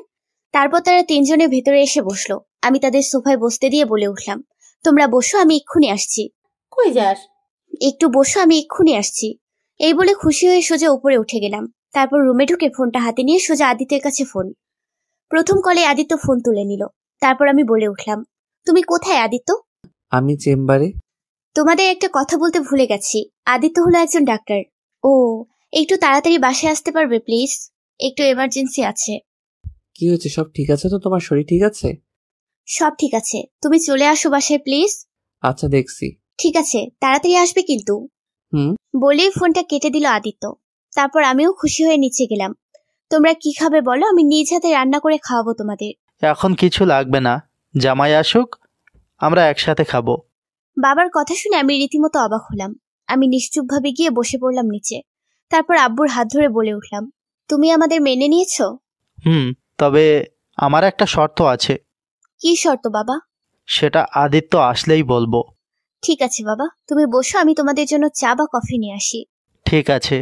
তারপর আমি উঠে চলে আসলাম রান্নাঘরে। আমার পেছন পেছন আম্মু চলে আসলো। আম্মুকে দেখে আমি জড়িয়ে ধরে বলে উঠলাম, সরি আম্মু। ঠিক আছে, এখন বলতো এখানে কেমন আছিস? আম্মু, আগে যেমন ছিলাম এখন তার চেয়েও খুব ভালো আছি। তোমরা যে চলে এসেছো, একটা কথা বলবো মা? বল। হঠাৎ করে তোমরা এইভাবে এখানে? আমার কথা শুনে অবাক হয়ে বলল, কেন, তুই জানিস না? কি জানবো? কেন, আদিত্য তো সকালে গিয়েছিল আমাদের বাড়ি। কি? তারপর আম্মু সব বলতে শুরু করলো। আদিত্য বাড়িতে যাওয়া থেকে শুরু করে ফেরত আসা পর্যন্ত সবকিছু। সব শুনে আমি কি রিয়েকশন দেবো ভুলে গেছি। ঘন্টাখানিক পর কলিং বেল টিপ দিতেই দৌড়ে গিয়ে দরজা খুলে দিলাম আমি। আদিত্য আমায় দেখে বলে উঠলো, বলো কি হয়েছে? আগে ভিতরে তো চলো। এমন সময় সোফায় বসে চা খাচ্ছিল বাবা মা আর পাশে রুহানো। তাদের দেখে রীতিমতো আদিত্য অবাক, কারণ তখন তো আদিত্যের এমন চাহনি দেখে আব্বু বলে উঠলো, কেমন দিলাম জামাই? জামাই শব্দটা শুনে আদিত্য আরো অবাক হলো। তার মানে আমরা শুধু আমার মেয়েকে নয়, তোমায়ও মেনে নিয়েছি জামাই। আদিত্য খুশি হয়ে আব্বুকে জড়িয়ে ধরলো। তারপর বলল, আমি ভাবতেই পারিনি শ্বশুরমশাই আপনি আমাকেও মেনে নিবেন। মেনে তো নিয়েছি, তবে আমার একটা শর্ত আছে। বলুন না। যেহেতু তোমাদের বিয়ে হুট করেই হয়েছে, তাই আমি চাচ্ছি ছোট্ট একটা পার্টি দিব তোমাদের নামে। ও এই ব্যাপার, আমার কোনো আপত্তি নেই শ্বশুরমশাই। তারপর পুরো দুপুরটাই হাসি খুশিভাবে চলে গেল। এত সহজে সবটা হয়ে যাবে ভাবতেই পারিনি। রাত 9টা। ডাইনিং টেবিলে বসে আছে বাবা, আদিত্য, রুহান সহ আমরা সবাই। প্রথমে বাবা, তার পাশে আদিত্য, আদিত্যের পাশে আমি, তারপর মাঝখানে আম্মু, ও পাশে রুহান। আজকে আমি আর আম্মু মিলে রান্না করেছি। আজকে সবাই খুব খুশি, তাই আজ রাতে আম্মু আমায় আর রুহানকে খাইয়ে দিবে। অনেকদিন হয়ে গেছে মায়ের হাতে ভাত খাইনি। প্রথম লোকমা ভাত আমার মুখে তুলে দিল। আমিও খুশি হয়ে খাবার নিয়ে নিলাম। তারপর রুহানকেও দিল। এদিকে আমাদের কাছে আদিত্য আম্মুর দিকে তাকিয়ে রইল। তার কাছেও ভালো লাগছে, তারও একটা ফ্যামিলি আছে, মা আছে, বাবা আছে, ভাইয়ের মতো শালা আছে। এসব ভেবে মুচকি আসলো আদিত্য। এমন সময় তার মুখের সামনে এক লোকমা খাবার নিয়ে বলল আম্মু। হাঁ করো। বিনিময়ে আদিত্য কিছু বলল না, অবাক চোখে তাকিয়ে রইল আম্মুর মুখের দিকে। আম্মু আদিত্যের চাহনি দেখে বলে উঠল, আজ থেকে আমি শুধু আরুষির মা নয়, তোমারও মা আমি, আর মায়ের কথা শুনতে হয়। হাঁ করো। আম্মুর কথা শুনে আদিত্যর চোখ ভেসে আসলো। আদিত্য খুশি হয়ে মায়ের হাত থেকে এক লোকমা খাবার নিয়ে আম্মুর হাতে চুমু দিয়ে বলল, আমিও আপনার জামাই নই, ছেলে মা। এদিকে আমরা দুই ভাই বোনেদের কাণ্ড দেখে বলে উঠলাম, এখন তো আমরা কেউ নই না, শুধু ওনাকে আদর করলে হবে, আমাদেরও তো করতে হবে। সাথে সাথে আদিত্য আম্মু দুজনেই হেসে দিল। খাবার খাওয়ার পুরো মুহূর্তটাই অসাধারণ ছিল। আজকে রাতে বাবা মা আর রুহান আমাদের সাথেই থাকবে ভাবতে আরো খুশি লাগছে। রাত 11টা। ছাদের এক কিনারায় দাঁড়িয়ে আছে আদিত্য। আজকে সে খুব খুশি, আর সাথে নিজের মা বাবাকেও খুব মনে পড়ছে তার। আকাশের দিকে তাকিয়ে তারাগুলো দেখছে আদিত্য। এমন সময় পিছন থেকে জড়িয়ে ধরল আরশি।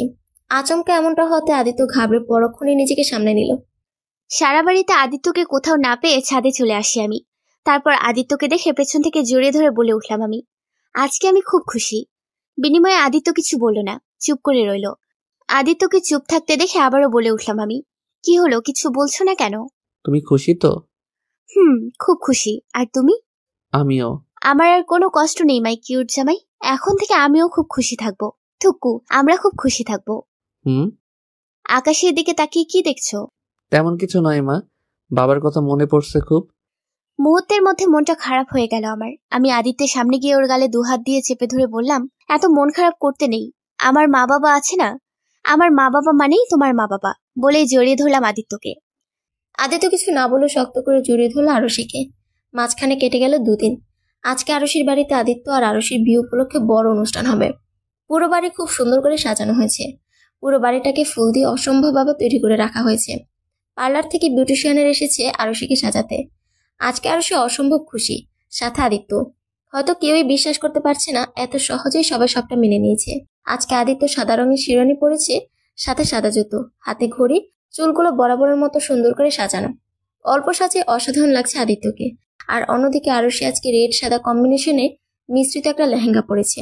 চুলগুলো গর্জিয়াস ভাবে খোপা করা, মুখে ভারী মেকআপ, গলায় ভারী নেকলেস, হাতে গর্জিয়াস চুড়ি, চোখে আইলাইনার, মাস্কারা সহ পুরো গর্জিয়াস মেকআপ সাজানো হয়েছে তাকে। তাকেও অসম্ভব সুন্দর লাগছে আজকে। সিঁড়ি বেয়ে নিচে নামছে আরশি আর আদিত্য। পুরো অনুষ্ঠানে মানুষের চোখ এখন ওদের দিকে। আরশির বাবার সব বন্ধুরা সহ সেদিনের বিয়েতে যারা যারা, তাদের অনেকেই আজকে এই অনুষ্ঠানে উপস্থিত আছে। সবাই শুরুতে একটু কিন্তু কিন্তু করলো, পরক্ষণে আরশির বাবা বলে দেয়, যেটা হয়েছে সেটা হয়ে গিয়েছে, সেটা নিয়ে বাড়াবাড়ি না করাই ভালো। তার চেয়ে যেটা হচ্ছে সেটাই এনজয় করুন। সারাদিনটাই গান বাজনা, নাচ, খাওয়া দাওয়া, ফটোশ্যুট সহ বিভিন্ন আনন্দের সঙ্গে কেটে গেছে। এক কথায় বললে পুরো হ্যাপি এন্ডিং। রাত 8টা। আরশির বান্ধবীরা আরশিকে খুব সুন্দর করে আবার সাজিয়ে বিছানায় বসিয়ে দিয়ে গেছে। এক কথা বলতে গেলে আজকে আদিত্য আর আরশির বাসর রাত। একরাশ ভয়, ভালো লাগা সবকিছু নিয়ে বসেছে আরশি। আজকে আরশির রুমটা খুব সুন্দর করে সাজানো হয়েছে। এই সবকিছু আরশির বন্ধু বান্ধবীদের কাজ। বেশ কিছুক্ষণ পর দরজা খোলার শব্দে আরশি নড়ে চড়ে বসলো। আদিত্য সামনে আসতেই আদিত্যকে সালাম দিল আরশি। আচমকা এমনটা হতে আদিত্য একটু ঘাবড়ে গেল। পরক্ষণে নিজেকে সামনে নিয়ে সালামের জবাব দিল সে। তারপর পুরো রুমটা দেখতে লাগলো। আরশির রুমটা এত সুন্দর করে সাজানো হয়েছে সেটা আদিত্য জানতো না। এই জন্যই তখন আরশির বান্ধবী হাসতে হাসতে বলেছিল, শুভরাত্রি দুলা ভাই। আদিত্য হাসলো। তারপর আরশির সামনে বসে আরশির মাথার ঘুমটা খুলে দিয়ে বলে উঠল, আজকে আমার ময়ূরী জানকে অসম্ভব সুন্দর লাগছিল, কিন্তু সাথে সাথে আরশি একটু গম্ভীর হয়ে বলল, তার মানে এখন ভালো লাগছে না? আদিত্য হেসে বলল, সেটা কখন বললাম? এই মাত্রই তো বললে। আর অনুষ্ঠানে আমার বান্ধবীদের সাথে এত গা ঘেঁষে ছবি তোলার কি ছিল? এতক্ষণ পর আদিত্য বুঝতে পারলো আরশি কেন গম্ভীর মুডে আছে। আদিত্য হালকা হেসে বলল, ও এই জন্য মহারানী রেগে বোম হয়ে আছে? তবে যাই বলো, তোর বান্ধবীরা কিন্তু খুব সুন্দর। সাথে সাথে আরশি রেগে মেগে বিছানার উপর দাঁড়িয়ে বলল, কি বললে তুমি? আদিত্য আরশির কাছে অবাক হয়ে বলল, এটা কি করছো? আমার রেখে অন্য কোনো মেয়ের দিকে তাকালে একদম চোখ উপড়ে ফেলবো, বলে দিলাম। বলে কিনা আমার বান্ধবীদের সুন্দর দেখতে। আর ওটা তো মজা করে বলেছি। তোমার মজার গোষ্ঠী গিলাই, থাকো তুমি, গেলাম। এ বলে যেই না আরুষি বিছানা থেকে নামতে যাবে, সাথে সাথে আদিত্য আরুষির হাত ধরে দিল টান। সাথে সাথে আরুষি এসে পড়লো আদিত্যের বুকে। আচমকে এমনটা হতে আরুষি পুরো ভাবাচাকা খেয়ে গেল। আদিত্য আরুষিকে ধরে বলে উঠল, বাসর ঘরে এইভাবে চলে গেলে চলবে নাকি? মানে বোঝাচ্ছি তোমায়। তারপর দুজনেই ডুব দিল ভালোবাসার সাগরে। খুনসুটি, রাগ, অভিমান নিয়েই দিন কাটছিল আদিত্য আর আরুষির জীবন। দেখতে দেখতে কেটে গেল পুরো 5 বছর। আয়নার সামনে দাঁড়িয়ে আদিত্য চেঁচাচ্ছে, আরুষি, আরুষি কোথায় তুমি? আমারটাই কোথায়? ওদিকে আরুষি রান্নাঘরে দাঁড়িয়ে চেঁচিয়ে বলল, আরে ডয়ারে আছে দেখো। আমি পাচ্ছি না, তুমি আসো। একরাশ বিরক্ত মাখা মুখ নিয়ে রান্নাঘর থেকে বেরিয়ে আসলো। এমন সময় শাড়ির আঁচল ধরে দাঁড়ালো কেউ। পিছন ঘুরে আরুষি তাকে দেখে বলল, ওরে শয়তান, চল আমার সাথে। কি হলো আরুষি? এই তোমারটাই। আদিত্য ঘুরে তাকাতেই তার ছেলে আয়ুষের গলায় দেখে বলে উঠল, এটা কি করেছো তুমি? সাথে সাথে আয়ুষ হাতে তালি দিতে দিতে বলল, আমাকে তেমন লাগছে পাপা। আদিত্য হেসে আয়ুষকে আরুষির কোল থেকে নিয়ে বলল, খুব সুন্দর লাগছে সোনা। হাসলো আয়ুষ।